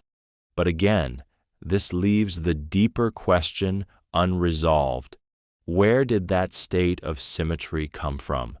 The Nothingness Paradox doesn't just challenge science, it forces us to confront the limits of language and thought. What do we mean by nothing? In everyday life, we think of nothing as the absence of something, an empty room, a barren desert, or a void in space. But even in these examples, there's still something, a container, a framework, a place where nothing exists. True nothingness, in the absolute sense, is almost inconceivable. Our minds, shaped by a world of objects and interactions, struggle to grasp a reality without any of them. This paradox also raises profound metaphysical and theological questions. Many religions posit the existence of a creator, a divine being who brought the universe into existence. But this idea, while comforting, doesn't escape the paradox. If God created the universe, What created God? If God has always existed, why is God exempt from the need for a cause? The theological solution often appeals to the idea of an uncaused cause, but to skeptics, this feels like an elegant way of sidestepping the problem rather than solving it. Perhaps the most unsettling implication of the Nothingness Paradox is the possibility that there might never be a satisfying answer. What if existence is simply a brute fact, something that is without any deeper explanation? While this idea sidesteps the paradox, it also leaves us grappling with the profound discomfort of an unanswerable mystery. Can we ever truly accept that the question, why is there something, might not have a why at all? And yet, within the paradox lies something profoundly human, the drive to seek, to question, to push the boundaries of understanding. The Nothingness Paradox forces us to confront the limits of knowledge, not as a barrier, but as a frontier. Even if we never fully answer the question, the act of asking it expands our perspective, revealing the awe and wonder that lie at the heart of existence. In the end, the paradox isn't just about the origins of the universe, it's about the nature of being itself. Whether something can truly come from nothing, or whether nothingness is even possible, remains a mystery. But perhaps the real beauty of the paradox is that it invites us to marvel at the fact that we exist at all. In a universe that could so easily have been nothing, the mere fact that there's something, stars, galaxies, life, you, is a mystery. The Paradox of Causality. Every effect has a cause. It's one of the most basic principles of understanding the universe. A ball doesn't roll unless it's pushed. A fire doesn't ignite without a spark. Cause leads to effect, a chain of events stretching endlessly through time. But here's the question that unravels it all. What caused the first cause? If everything must have a cause, how can there ever be a starting point? This is the paradox of causality, a puzzle that shakes the foundation of how we perceive time, reality, and existence itself. Imagine tracing back the chain of events that led to this very moment. Your reading of this sentence was caused by you opening this page, which was caused by countless decisions, moments, and circumstances that came before it. Keep going, back through history, through the formation of the earth, through the birth of stars, to the beginning of the universe. Eventually, you're faced with a critical question. What started it all? If every cause has a prior cause, the chain of causality should stretch infinitely backward. But if it does, how could anything have ever begun? How can there be an infinite past without a starting point? One possibility is that there was a first cause, an uncaused cause that set everything else in motion. Philosophers like Aristotle and Aquinas called this the prime mover, or first cause, often associating it with God. The idea is that something outside the chain of causality sparked the beginning, existing without a cause itself. But this answer feels like a paradox in its own right. If everything needs a cause, why doesn't the first cause? Declaring it uncaused feels like breaking the very rule it's supposed to explain. The alternative is just as perplexing, that there was no first cause, and the chain of causality is infinite. In this view, the universe has always existed in some form, with no need for a beginning. But infinity is a concept that defies human intuition. How can there be an endless sequence of events stretching back forever? If the past is infinite, how did we ever arrive at the present? The very idea seems to challenge the nature of time itself.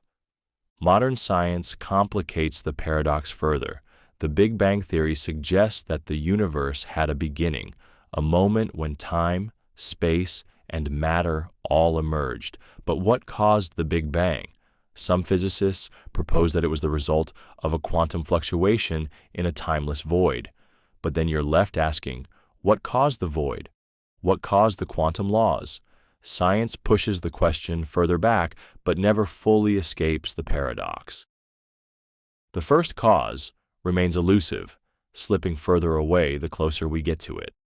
The paradox of causality also forces us to reconsider the nature of time. We think of time as a linear progression, a sequence of events moving from past to present to future. But what if time itself isn't linear? Some theories suggest that time might be a loop with no beginning or end, just an eternal cycle where cause and effect feed into each other. In this view, the universe doesn't need a first cause because it's always been and always will be, an endless circle of existence. But even this idea leaves us grappling with the same question: why does the loop exist at all? Another possibility is that causality, as we understand it, breaks down at the most fundamental levels of reality.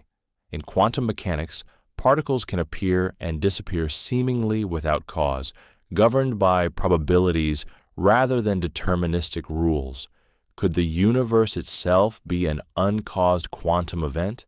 If so, does that mean causality is just a construct, a tool we use to make sense of a reality that operates by entirely different rules?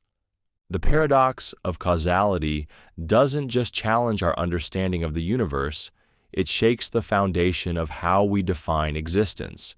If there was a first cause, what made it special? If the chain of causality is infinite, how can infinity be real? And if causality itself is an illusion, what does that mean for our perception of reality? At its core, the paradox reminds us of the limits of human understanding. Our minds are wired to seek causes and explanations, to look for patterns and order in the chaos of existence.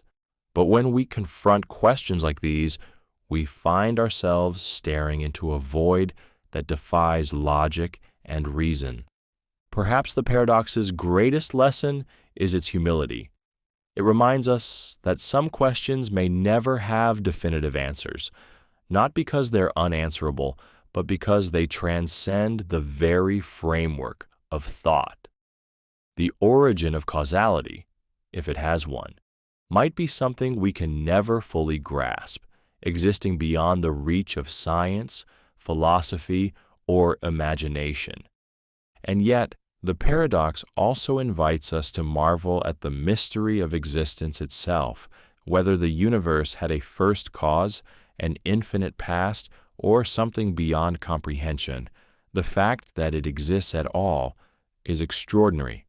In the end, the paradox of causality isn't just about the beginning of the universe, it's about the wonder of being, the joy of asking questions, and the awe of a reality that refuses to give up all its secrets. The Bootstrap Paradox? Picture this. You invent a time machine and decide to travel back in time to meet your favorite historical figure. During your meeting, you share an idea, an invention, a piece of knowledge, or a groundbreaking theory. That idea becomes the cornerstone of their work, shaping history in ways that ultimately lead to your existence. But here's the question. If you gave them the idea and they passed it down through time to you, who came up with it in the first place? This is the Bootstrap Paradox, a mind-bending puzzle that breaks the boundaries of causality and challenges the very concept of originality. The paradox gets its name from the metaphor of pulling yourself up by your bootstraps, a task that seems impossible because it involves creating motion without an external force. Similarly, in the Bootstrap Paradox, an object, idea, or piece of knowledge appears to exist without an origin. It's caught in a causal loop, passed from the future to the past and back again, with no clear point of creation. It simply is, existing outside the normal flow of cause and effect. Imagine giving Shakespeare a copy of Hamlet. Inspired by the manuscript, he writes the play and publishes it, ensuring it becomes a timeless masterpiece. Centuries later, you read Hamlet, build your time machine, and bring the manuscript back to Shakespeare. In this loop, Hamlet exists. But who actually wrote it? Did Shakespeare create it, or did you? Or is it trapped in a self-referential cycle, existing without a true author? The Bootstrap Paradox reveals a fundamental breakdown in our understanding of time and causality. We think of time as a sequence of events, each cause leading to an effect. But in this paradox, cause and effect collapse into a circle, making it impossible to determine which came first. How can something exist without a point of origin? And what does it mean for an idea or an object to have no creator? Science fiction loves to play with the Bootstrap Paradox. Think of the time traveler who leaves a futuristic device in the past, where it inspires generations of innovation until it eventually becomes the very technology that made time travel possible. The device exists, but its origin is a closed loop. Or consider knowledge like a historical figure being credited with a discovery that was given to them by someone from the future. The paradox raises unsettling questions. Can something be considered created if it has no point of creation? Can there be originality in a loop that feeds itself? The paradox also has implications for physics and time travel theories. Some interpretations of time travel suggest that events in a loop, like those in the Bootstrap Paradox, are not only possible, but might even be inevitable. This aligns with the Novikov self-consistency principle, which states that any actions taken by a time traveler must be consistent with the timeline they came from. In this view, the paradox isn't a contradiction. It's simply how the universe maintains consistency. The idea or object exists because it always has, locked in a self-sustaining cycle. But this explanation doesn't make the paradox any less strange. If an idea or object exists without an origin, what does that say about causality? Does it mean that causality is just a construct, something we impose on a universe that doesn't truly follow linear rules? Or does it suggest that certain events, ideas, or objects are inevitable, existing beyond the constraints of time? The Bootstrap Paradox also forces us to think about the nature of creativity and knowledge. If an idea has no creator, does it still have value, or is its origin essential to its meaning? Imagine a piece of music, a scientific discovery, or a philosophical insight caught in a causal loop. Does it matter where it came from, or is its impact what truly counts? The paradox invites us to question how much of what we value is tied to the idea of origin, and whether that value would change if origin were removed. Perhaps the most unsettling aspect of the Bootstrap Paradox is its implication that causality might not be as fundamental as we think. We rely on cause and effect to make sense of the world, to understand why things happen and how they connect.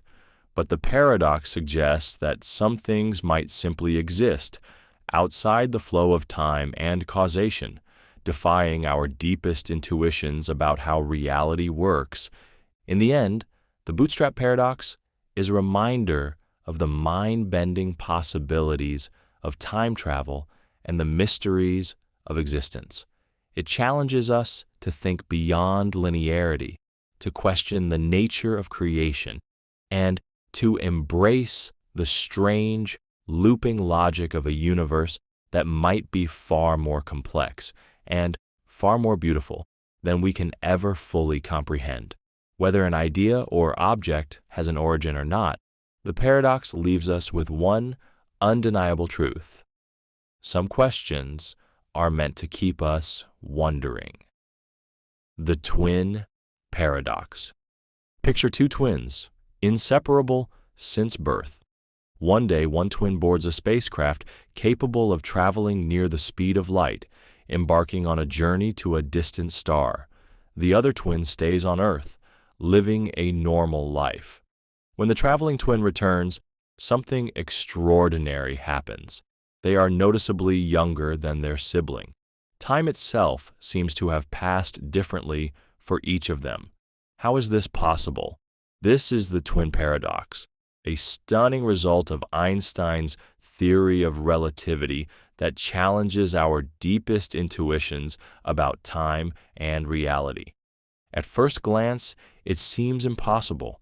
Time is supposed to be universal, ticking away at the same rate for everyone, everywhere. But relativity tells us otherwise. Time is not absolute. It's relative, affected by speed and gravity. The faster you move relative to someone else, the slower time passes for you compared to them. For the twin hurtling through space near the speed of light, time slows down, an effect known as time dilation. Meanwhile, for the twin on Earth, time flows at its usual pace. The result? When they reunite, the spacefaring twin has aged less. But this is where the paradox kicks in. Relativity also states that motion is relative. There's no universal reference point. From the perspective of the traveling twin, they could argue that they were stationary, while the Earth and their sibling were moving. If motion is relative, why doesn't the earthbound twin age slower instead? How can the two twins experience time so differently when each could see the other as the one in motion? The resolution lies in the fact that the situation isn't symmetrical. The traveling twin undergoes acceleration and deceleration, turning their journey into a round trip. In contrast, the twin on Earth remains in an inertial frame, experiencing no changes in speed or direction. This asymmetry breaks the apparent equivalence of their perspectives. The traveling twin's path through space-time involves a different trajectory, and relativity's equations show that this trajectory leads to less time passing for them compared to their sibling. The twin paradox isn't just a thought experiment. It's been confirmed through experiments with particles and precise clocks. High-speed particles in accelerators decay more slowly than their stationary counterparts, a direct consequence of time dilation. Similarly, atomic clocks flown on airplanes show a measurable difference in time compared to identical clocks left on the ground. While the effects at human-scale speeds are tiny, they become significant at velocities approaching the speed of light. Still, the paradox raises profound questions about the nature of time. How can it be so malleable? How can the same span of existence, years, decades, be experienced so differently by two people? Relativity forces us to abandon the comforting idea of a universal now. Time is not a river flowing steadily for all. It's a landscape, warped and stretched by motion and gravity, with each observer experiencing their own unique flow. The paradox also reveals something unsettling. Time is deeply tied to space-time, the four-dimensional fabric of the universe. Motion through space affects motion through time. The faster you move through space, the slower you move through time relative to others. This interplay means that time is not separate from the universe. It's woven into its very structure, a phenomenon shaped by the cosmos itself. But the paradox doesn't stop with relativity. It has implications for how we think about aging, experience, and the passage of time. Imagine being the twin who returns from the journey. To you, only a few years have passed, but your sibling has lived decades, their face marked by time you didn't share. What does it mean to exist in the same universe, yet experience time so differently? Is time a shared reality, or is it something deeply personal, as unique as the path you take through space-time? The twin paradox also invites us to dream about the possibilities of interstellar travel. If time slows down for those moving near the speed of light, could future explorers effectively travel far into the future while only aging a few years themselves? While this opens the door to incredible possibilities, it also comes with a cost. The travelers would return to a world that has moved on without them, a poignant reminder of the strange and isolating consequences of relativity. In the end, the twin paradox is more than a curiosity of physics. It's a window into the astonishing nature of reality. It forces us to reconsider our assumptions about time, to accept that the universe operates on principles far stranger than our everyday experience suggests. And perhaps that's the paradox's greatest gift, a glimpse of the vast, intricate tapestry of space-time, where time is not fixed, but fluid, bending to the rhythms of motion and gravity. In a universe where even time isn't absolute, the twin paradox reminds us that the cosmos is a place of wonder, one that always has more surprises in store. The paradox of the present. Right now, this very moment feels like the only thing that exists. The past is gone, a collection of memories, and the future hasn't arrived. It's just a set of possibilities. The present is the only reality, the point where life happens. But here's the twist. The instant you recognize the present, it slips away, becoming the past. You can say now, but by the time you finish the word, that moment is already gone. What then is the true nature of now? This is the paradox of the present, a puzzle that challenges our perception of time and the fleeting nature of existence. Try to hold on to the present. Right now, as you read this sentence, you might feel anchored in the moment, but even as you focus on it, the present continues to move forward, flowing endlessly into the past. It's like trying to grab water in your hands. The harder you try, the more it escapes you. The present moment feels real and solid, yet it's impossibly fleeting, slipping through your grasp no matter how tightly you hold on. The paradox lies in the nature of time itself. The present is often thought of as a dividing line between the past and the future, a razor-thin point where reality exists. But if the present has no duration, no length, how can it truly exist? If it's just the boundary between what was and what will be, is it real at all? Or is it simply an illusion created by our minds to make sense of time? Philosophers and scientists have long wrestled with this question. Some argue that the present is an illusion, a construct of human consciousness. In this view, time doesn't flow. It simply is, a static block where past, present, and future exist simultaneously. We experience time as a progression only because our minds process it that way, moving through the block universe like a spotlight, illuminating one moment at a time. But if the present is just an illusion, what does that mean for our experience of reality? Are we forever chasing something that doesn't truly exist? Others see the present as the only thing that does exist. The past is gone, inaccessible except through memory. The future hasn't arrived, existing only in our imagination. In this view, the present is the eternal now, the only point where reality unfolds. But even this explanation feels incomplete. If the present is all that exists, why is it so fleeting? And how can we reconcile its apparent solidity with its constant motion? The paradox of the present also reveals how deeply tied our sense of time is to our consciousness. For us, the present feels real because it's where our awareness resides. We don't live in the past or the future. We live in the now, experiencing life as a sequence of moments. But what happens when you try to define the now? The closer you look, the more it dissolves. Is the present a second, a millisecond, something infinitely small? The more you try to pin it down, the less it seems to exist.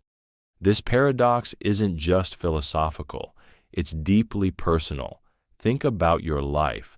How much of it is spent chasing the future or dwelling on the past, while the present slips by unnoticed?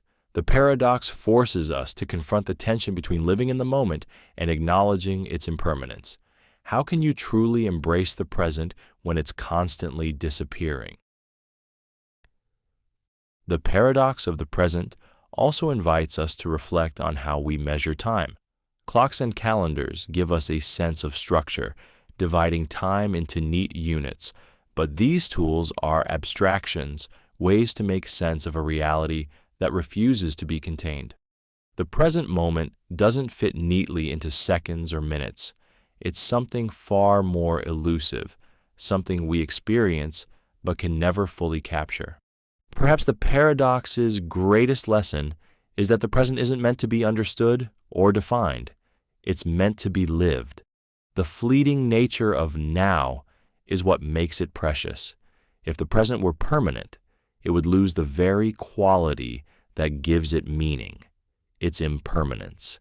The fact that it slips away reminds us to cherish it, to savor the beauty of life as it unfolds moment by moment. In the end, the paradox of the present isn't about solving a riddle.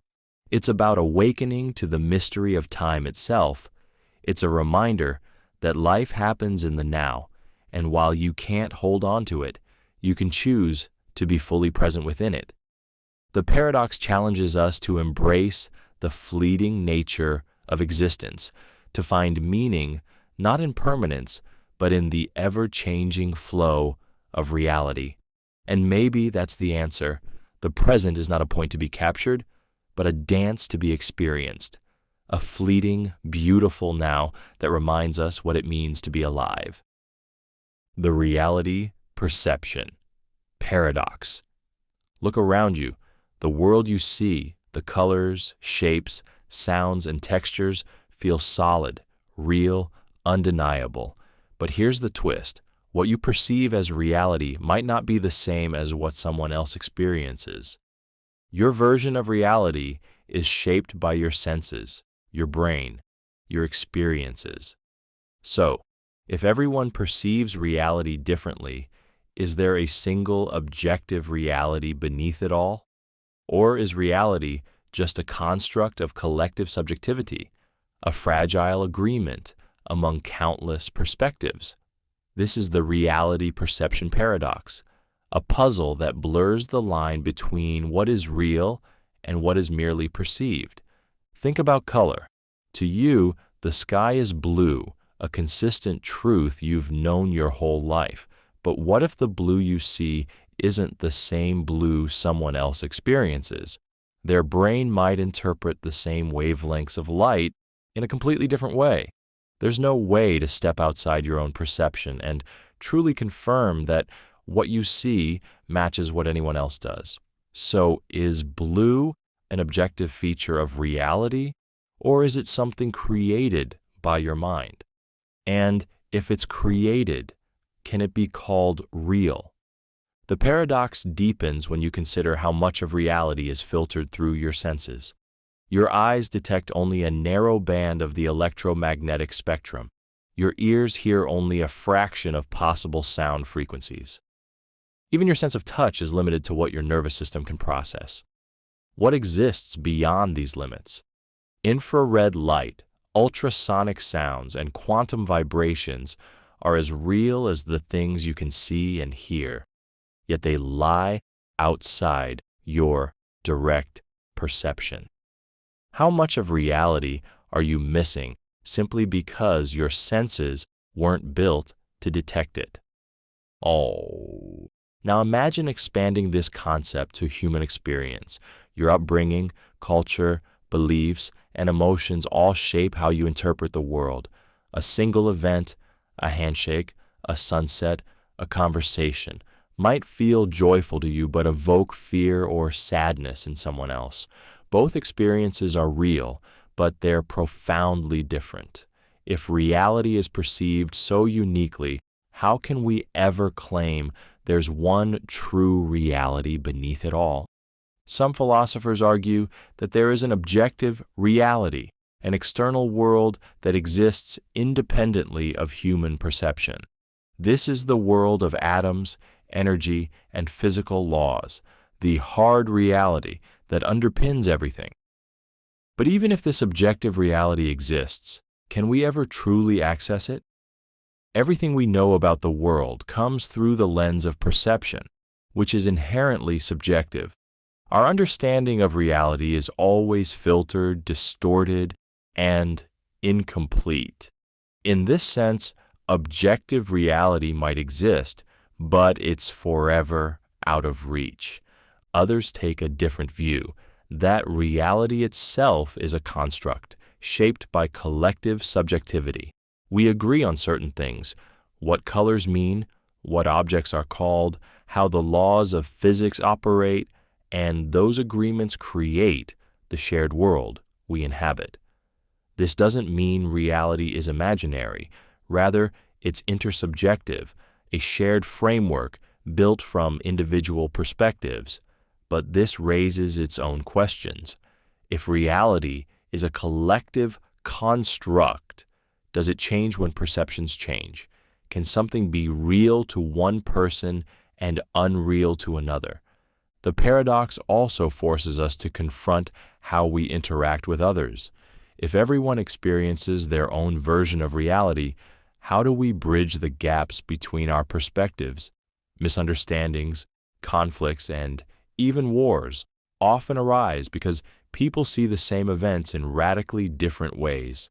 The reality perception paradox reminds us that empathy, trying to understand someone else's point of view, is not just a virtue but a necessity in a world of fragmented realities.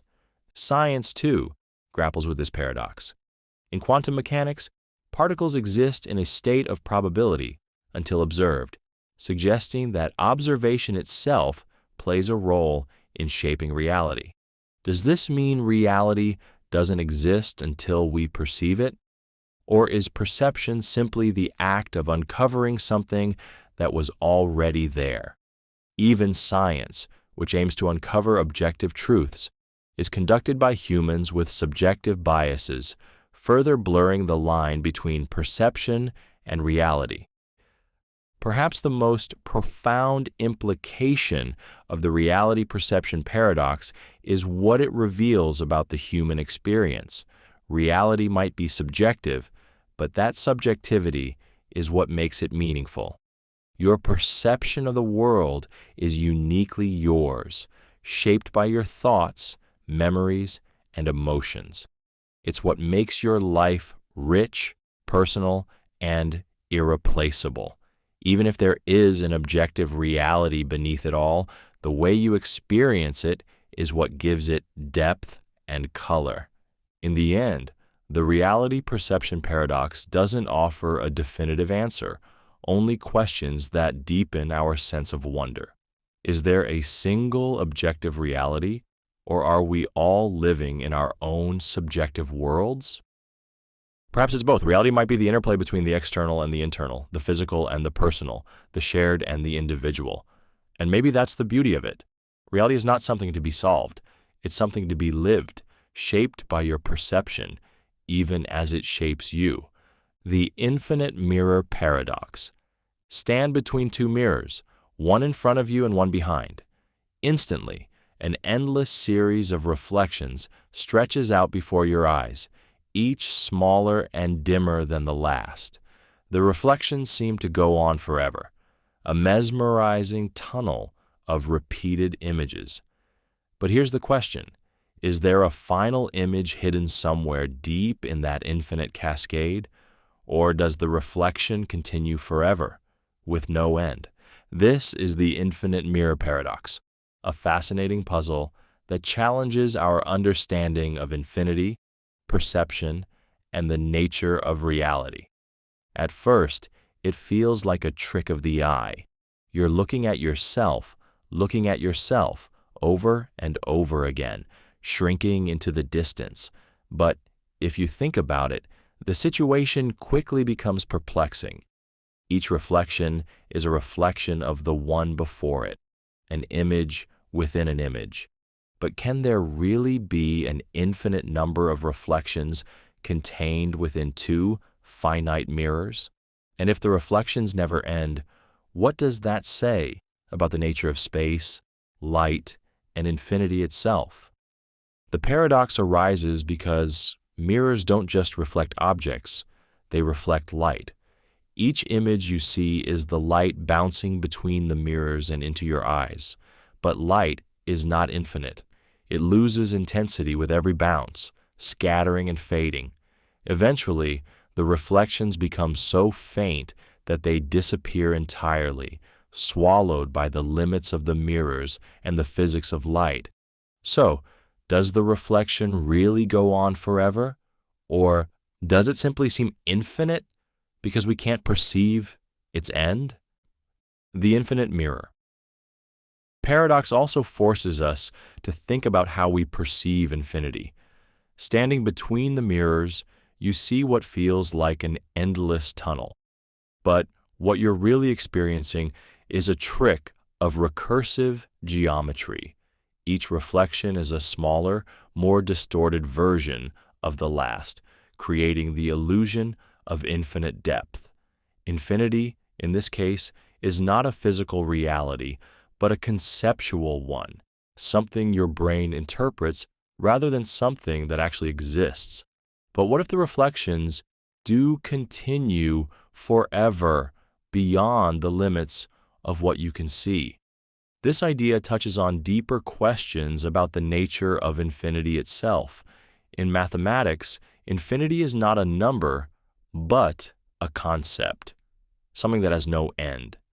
The reflections in the mirrors might be a physical representation of this idea, a visual metaphor for the infinite.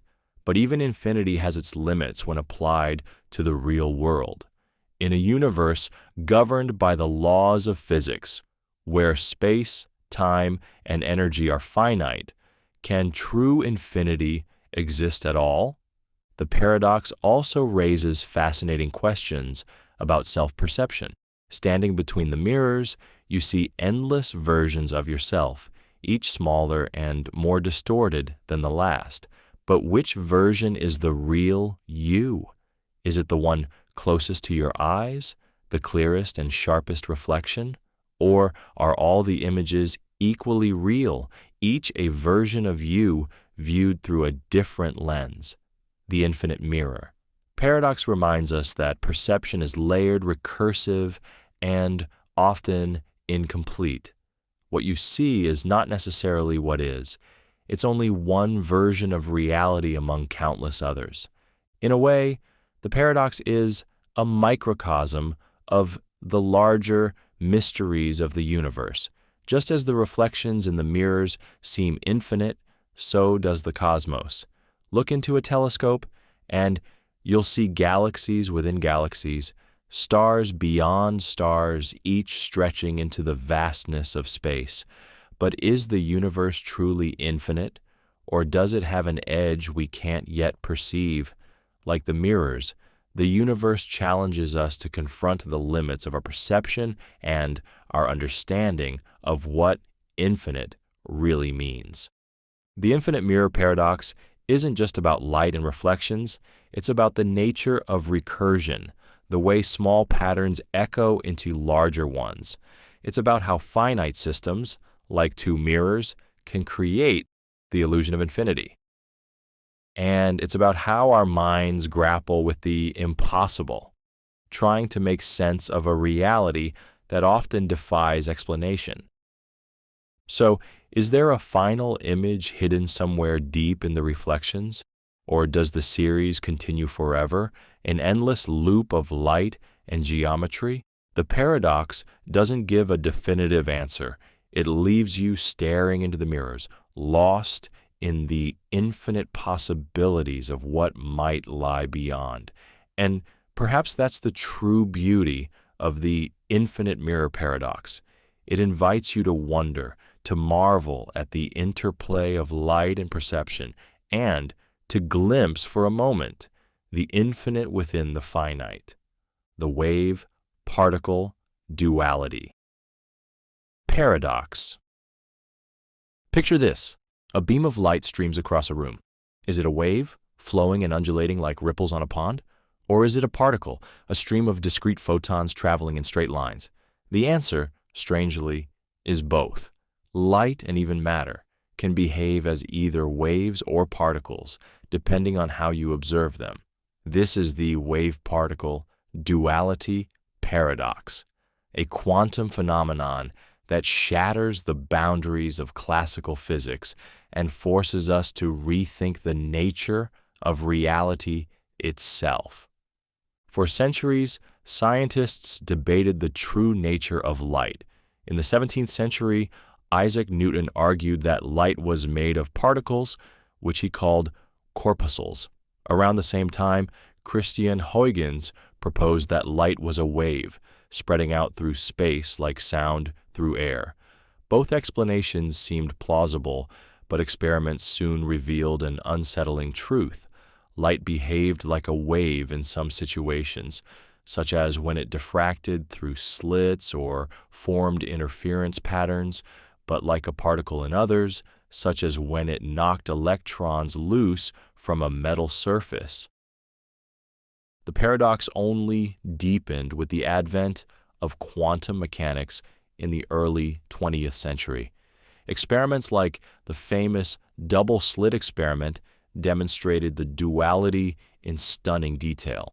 When a beam of light, or even a stream of electrons, is passed through two slits, it forms an interference pattern on the other side, a hallmark of wave behavior.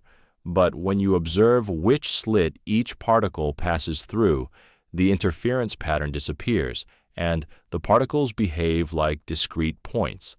The very act of measurement determines whether light acts as a wave or a particle, as if reality itself changes based on how we look at it. How is this possible? At the quantum level, particles like photons and electrons don't exist as distinct entities in a specific place or state until they're observed. Instead, they exist as a probability wave, a mathematical description of all the possible places and states they could occupy. When measured, the wave collapses and the particle snaps into a specific position or state. This duality defies our everyday intuition, where things are either one thing or another, not both. The wave-particle duality paradox doesn't just apply to light. Electrons, atoms, and even larger molecules have been shown to exhibit both wave-like and particle-like behavior under different circumstances.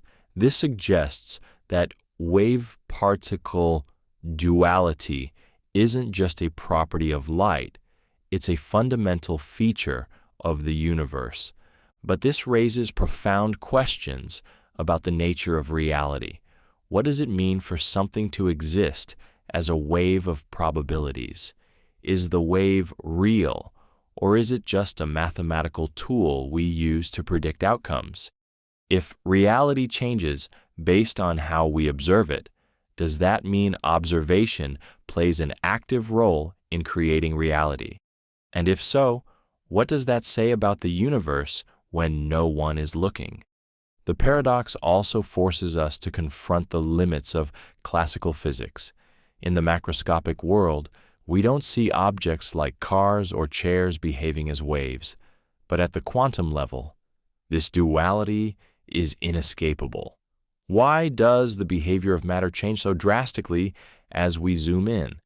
Is there a point at which the wave-particle duality transitions into the solid, unambiguous reality we experience every day?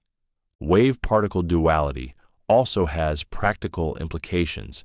Technologies like lasers, semiconductors, and quantum computers rely on our understanding of this paradox.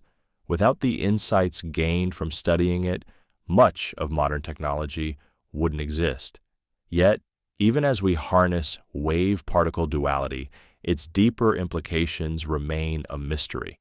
Perhaps the most fascinating aspect of the wave-particle duality paradox is how it challenges our notion of either-or.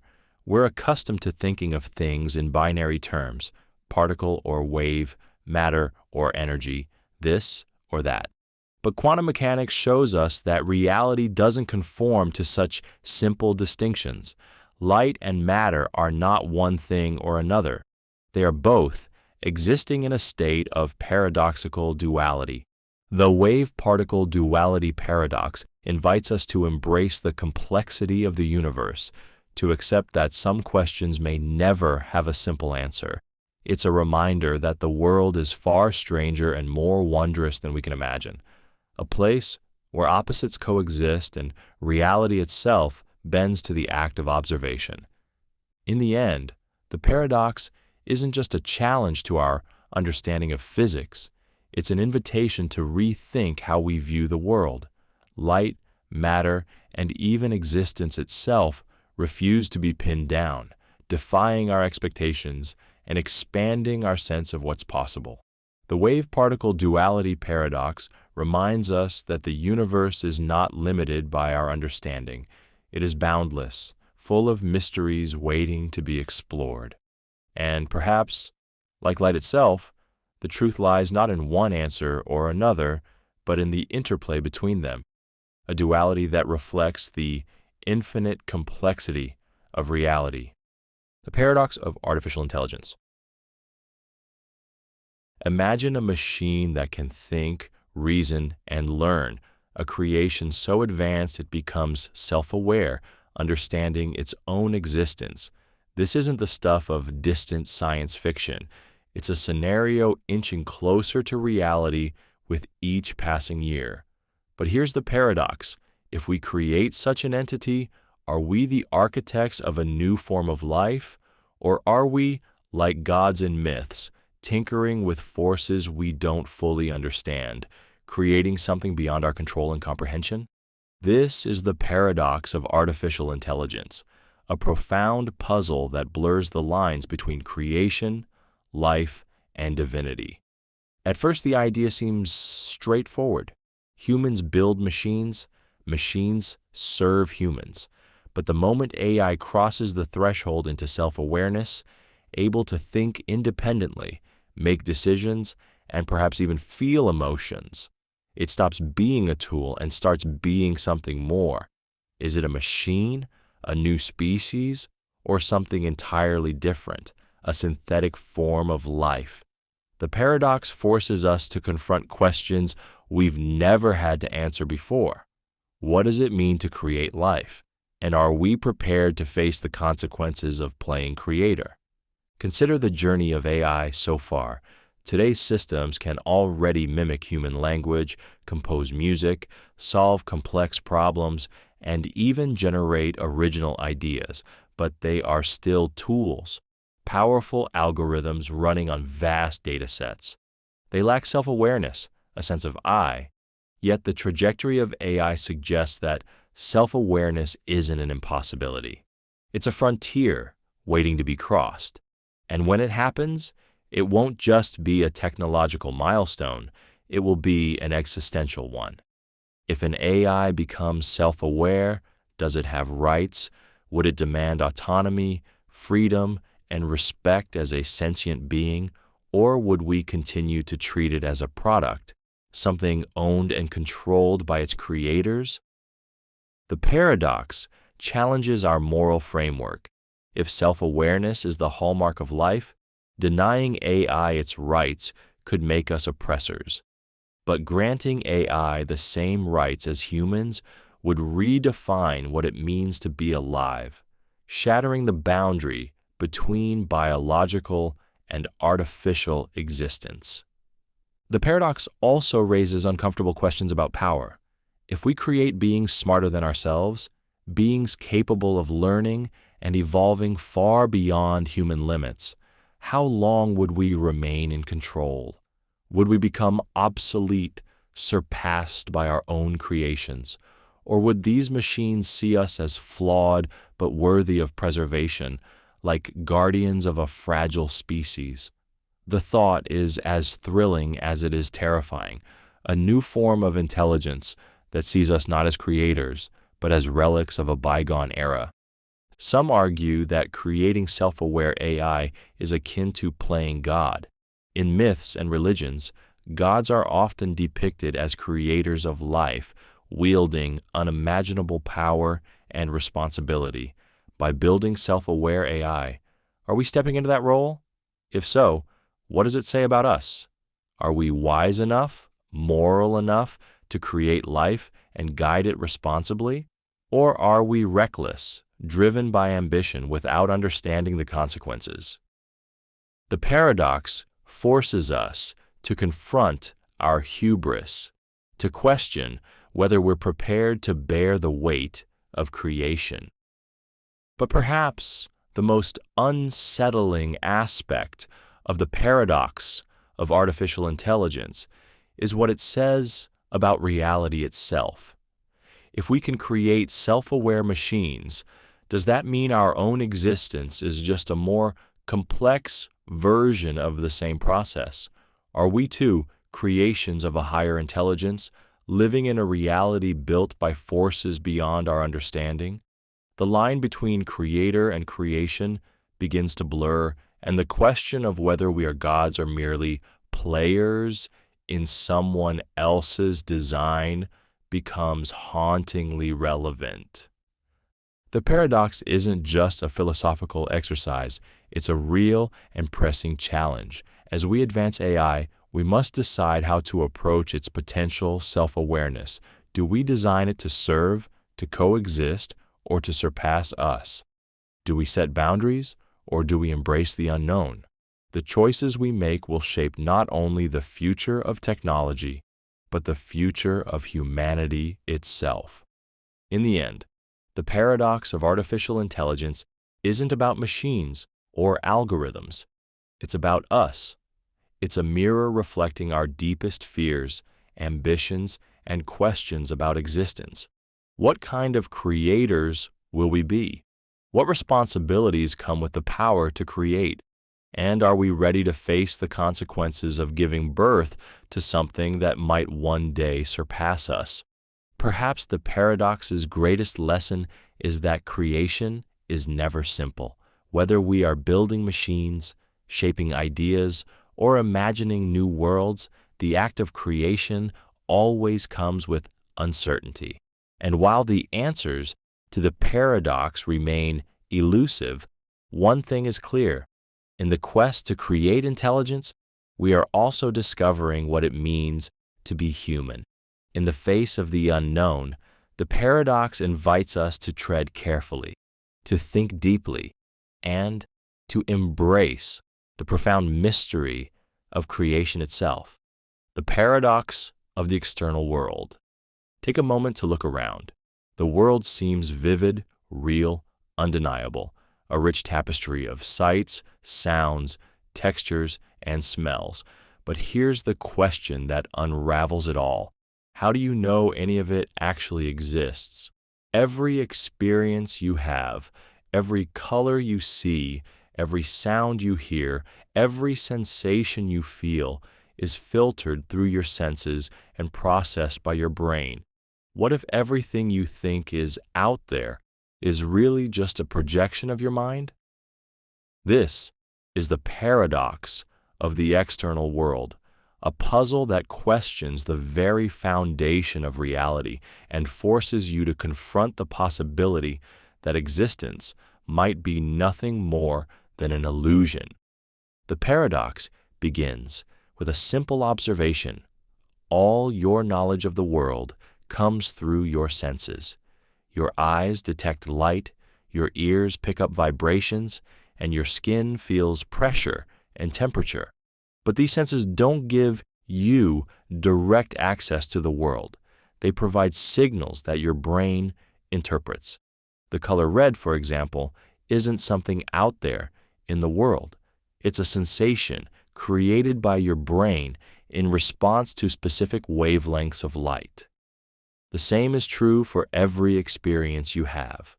What you call reality is a mental construct, a map your brain creates to navigate the unknown. But if all your experiences are filtered through your brain, how can you be sure there's anything beyond them? Consider a dream. While you're dreaming, the world feels just as real as it does when you're awake. You see, hear, and feel things that seem vivid and undeniable. Yet, when you wake up, you realize it was all in your mind. What if waking life is no different? What if everything you experience is part of an elaborate mental construct, a waking dream you can never escape? Philosophers have wrestled with this paradox for centuries. René Descartes famously asked how we can know anything exists beyond our own minds. His thought experiment imagined an evil demon deceiving us, creating a false world that seems real but isn't. Today, we might update his scenario to a simulated reality where your experiences are fed to you by an advanced computer. In either case, the problem is the same. If your senses can be deceived, how can you trust them to reveal the truth? Some argue that we can't prove the external world exists. What you experience as reality might be nothing more than patterns of electrical signals in your brain with no outside source at all. This perspective, called solipsism, suggests that the only thing you can be sure of is your own consciousness. Everything else, people, objects, the universe itself, could be an illusion, existing only in your mind. Others take a more pragmatic view. They argue that whether or not the external world exists, it's useful to act as if it does. The consistency of your experiences, the fact that gravity always pulls downward, that fire is always hot, that objects persist even when you're not looking at them, suggests that there's something stable and objective underlying your perceptions. But even this doesn't solve the paradox. Stability and consistency might just be features of the illusion, not proof of an external reality. The paradox becomes even more intriguing when you consider advances in neuroscience. Studies show that your brain doesn't passively receive information. It actively constructs your experience of reality. Optical illusions, hallucinations, and sensory distortions reveal how easily your brain can be fooled.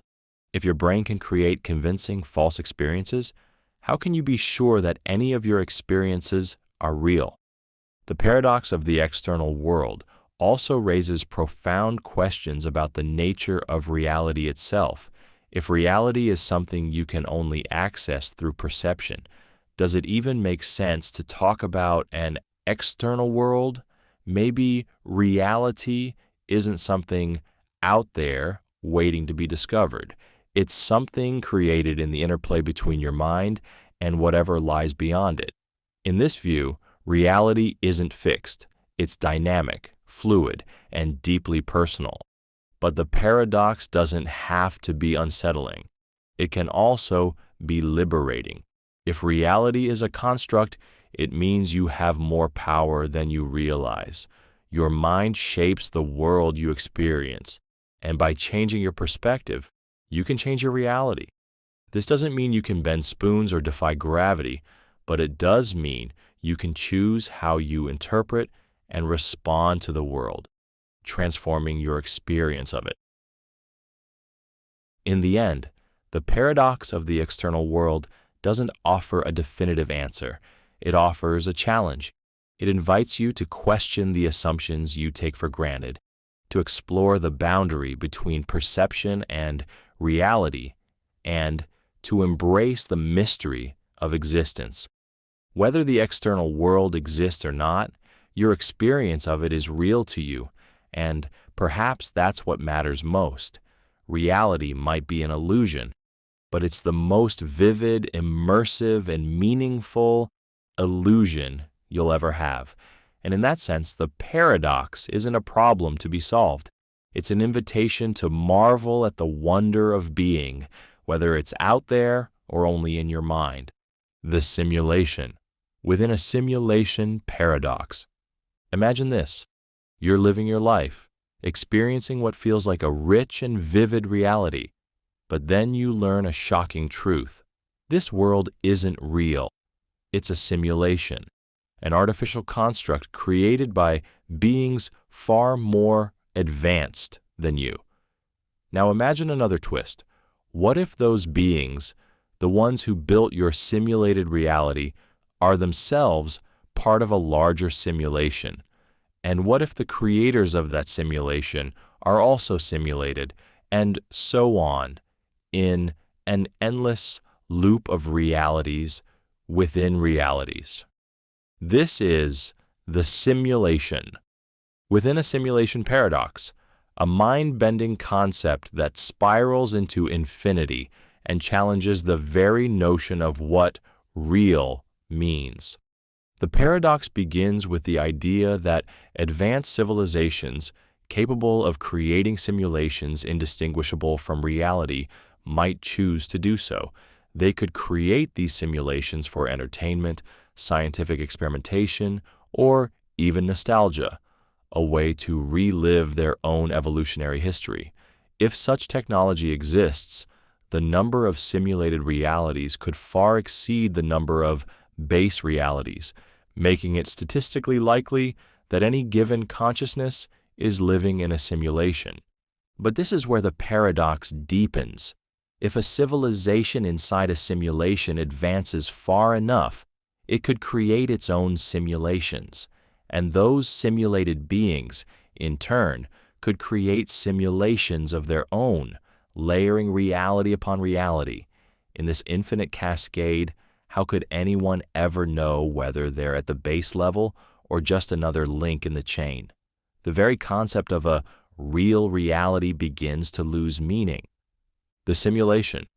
Within a simulation paradox raises unsettling questions about the nature of existence.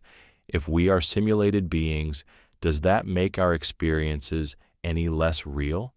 The sensations you feel, the emotions you experience, the relationships you form, they feel authentic, even if they're running on some advanced processor in another dimension. Does the origin of your reality change its significance? Or does meaning exist independently of whether the world is real or simulated? The paradox also invites us to question the motivations of the creators. If we are in a simulation, are the creators watching us? Are they guiding our world, or are we simply a background program running unattended? And if the creators themselves are in a simulation, does their reality suffer the same uncertainties as ours? The infinite regress of simulated realities suggests that no level of existence can ever claim to be truly real, because each one depends on another layer above it. This leads to a profound philosophical dilemma. If every simulation is created by beings in another simulation, where does it all begin? Is there a base reality, or is the chain infinite with no ultimate starting point? The paradox echoes ancient questions about the origins of existence. If everything has a cause, what caused the first cause? In the context of simulations, the answer might forever remain hidden behind layers of artificial worlds. The paradox also has implications for how we perceive our own reality. If we are in a simulation, are there glitches, signs that the world around us is not as stable as it seems? Reports of phenomena like déjà vu or unexplained coincidences take on new significance when viewed through the lens of a simulated reality. Could they be artifacts of the system, moments when the code shows its seams? Or are they simply quirks of human perception with no connection to the deeper nature of reality? Even science struggles to provide clarity. Some physicists have suggested that certain properties of the universe, like the discrete nature of particles or the limits of the speed of light, could hint at a pixelated reality, much like the digital structure of a computer simulation. But proving such a hypothesis would be nearly impossible, as any evidence we gather would itself be part of the simulation. The simulation. Within a simulation, paradox ultimately forces us to confront the limits of knowledge. If we are in a simulation and our creators are also simulated, how can we ever break free from the chain to see what lies beyond? Even the most advanced understanding of our universe might be incomplete, constrained by the rules of the system we inhabit. But perhaps the paradox's greatest lesson is not about the nature of reality, but about the nature of experience. Whether we are in a simulation or not, the life we live feels real to us. The relationships we form, the beauty we see, the love we feel, these are meaningful, regardless of the origins of the universe.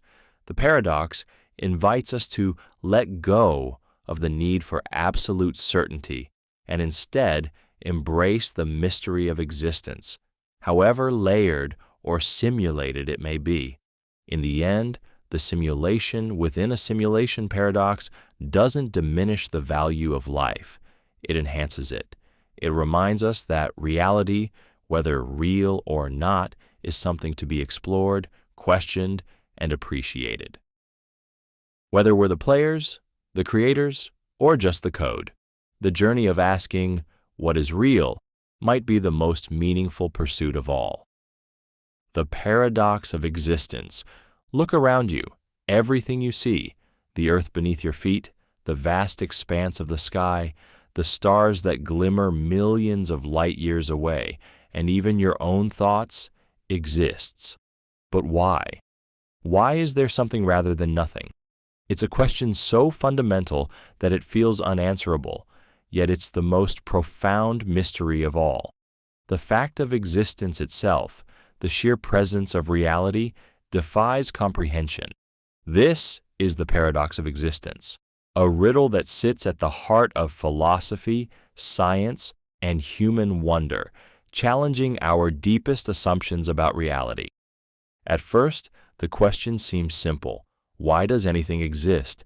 But as soon as you try to answer it, the complexity becomes staggering. Consider the alternative: absolute nothingness. No space, no time, no matter, no consciousness. It's impossible to picture because the moment you try, your mind fills the void with something. Yet nothingness could have been the default state of existence. After all, it requires no laws, no causes, no framework. And yet, here we are, surrounded by a universe of staggering complexity, filled with galaxies, life, and self-aware beings asking this very question. One explanation is that everything must have a cause. The universe exists because something caused it, a force, a principle, or an event. But this only shifts the problem. What caused that cause? If the universe was created by a god, what created the god? If it began with a quantum fluctuation, what gave rise to the quantum field? Each answer only leads to another question, creating an infinite regress, Every explanation requires another explanation, leaving us forever chasing the origins of existence without ever arriving at a satisfying answer. To avoid this infinite regress, some philosophers propose the concept of a first cause or an uncaused cause. This is something that exists without being caused by anything else, the ultimate source from which everything else springs. In religious traditions, this is often equated with God, a being that exists necessarily and eternally. But even this explanation raises questions. Why would a first cause exist at all? If everything needs a cause, why should the first cause be an exception? Declaring it uncaused feels like a shortcut, a way of sidestepping the very problem we're trying to solve. Another possibility is that the universe has always existed in some form, with no beginning and no end. This idea, often discussed in cosmology, suggests that existence is eternal, an infinite loop of creation and destruction. But infinity itself is a deeply paradoxical concept. How can something stretch endlessly into the past with no starting point? If there was no beginning, how did we arrive at now?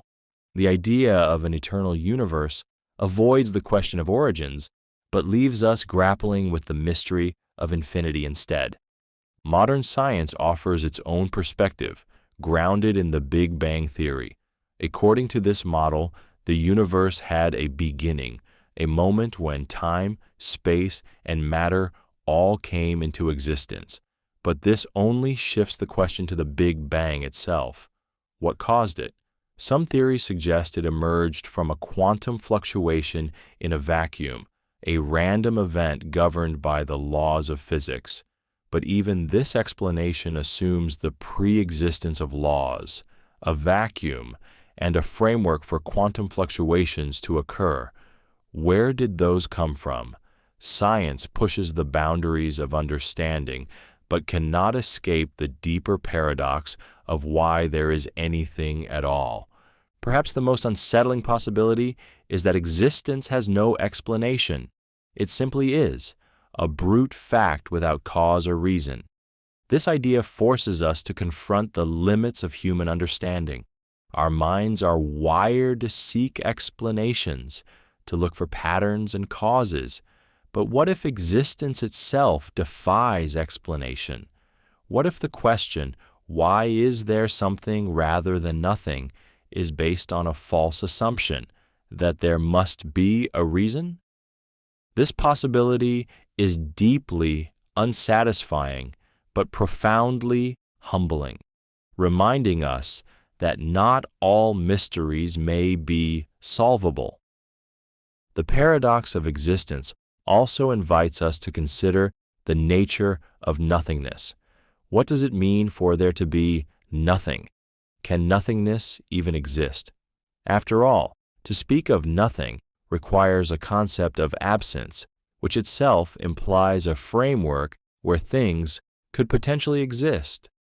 Some philosophers argue that absolute nothingness is incoherent, that the potential for existence is always present, making something inevitable. But this explanation still leaves us wondering, why is that potential there in the first place? Despite its apparent unanswerability, the paradox of existence offers profound insights into the human experience. The very fact that we can ask this question, that we can reflect on our place in the cosmos, is extraordinary. Consciousness, the ability to perceive and question existence, adds another layer of mystery to the paradox. Why does existence include beings capable of wondering why they exist? Why isn't the universe a barren void, devoid of thought and awareness? In a way, the paradox is less about solving the riddle of existence and more about appreciating its wonder. The fact that there is something Stars, galaxies, life, consciousness is nothing short of miraculous. It could have been nothing.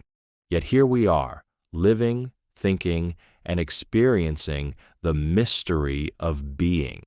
The paradox reminds us to cherish existence, not as something to take for granted, but as something profoundly rare and beautiful. Perhaps the ultimate lesson of the paradox of existence is that some mysteries are not meant to be solved, but embraced. The question, why is there something rather than nothing, may never have a definitive answer, but it doesn't need one to inspire awe. The very act of pondering existence is a celebration of life, a recognition of the miracle that anything exists at all. In the face of this profound mystery, we are left with one undeniable truth. To exist is extraordinary. And perhaps, in the end, that is enough.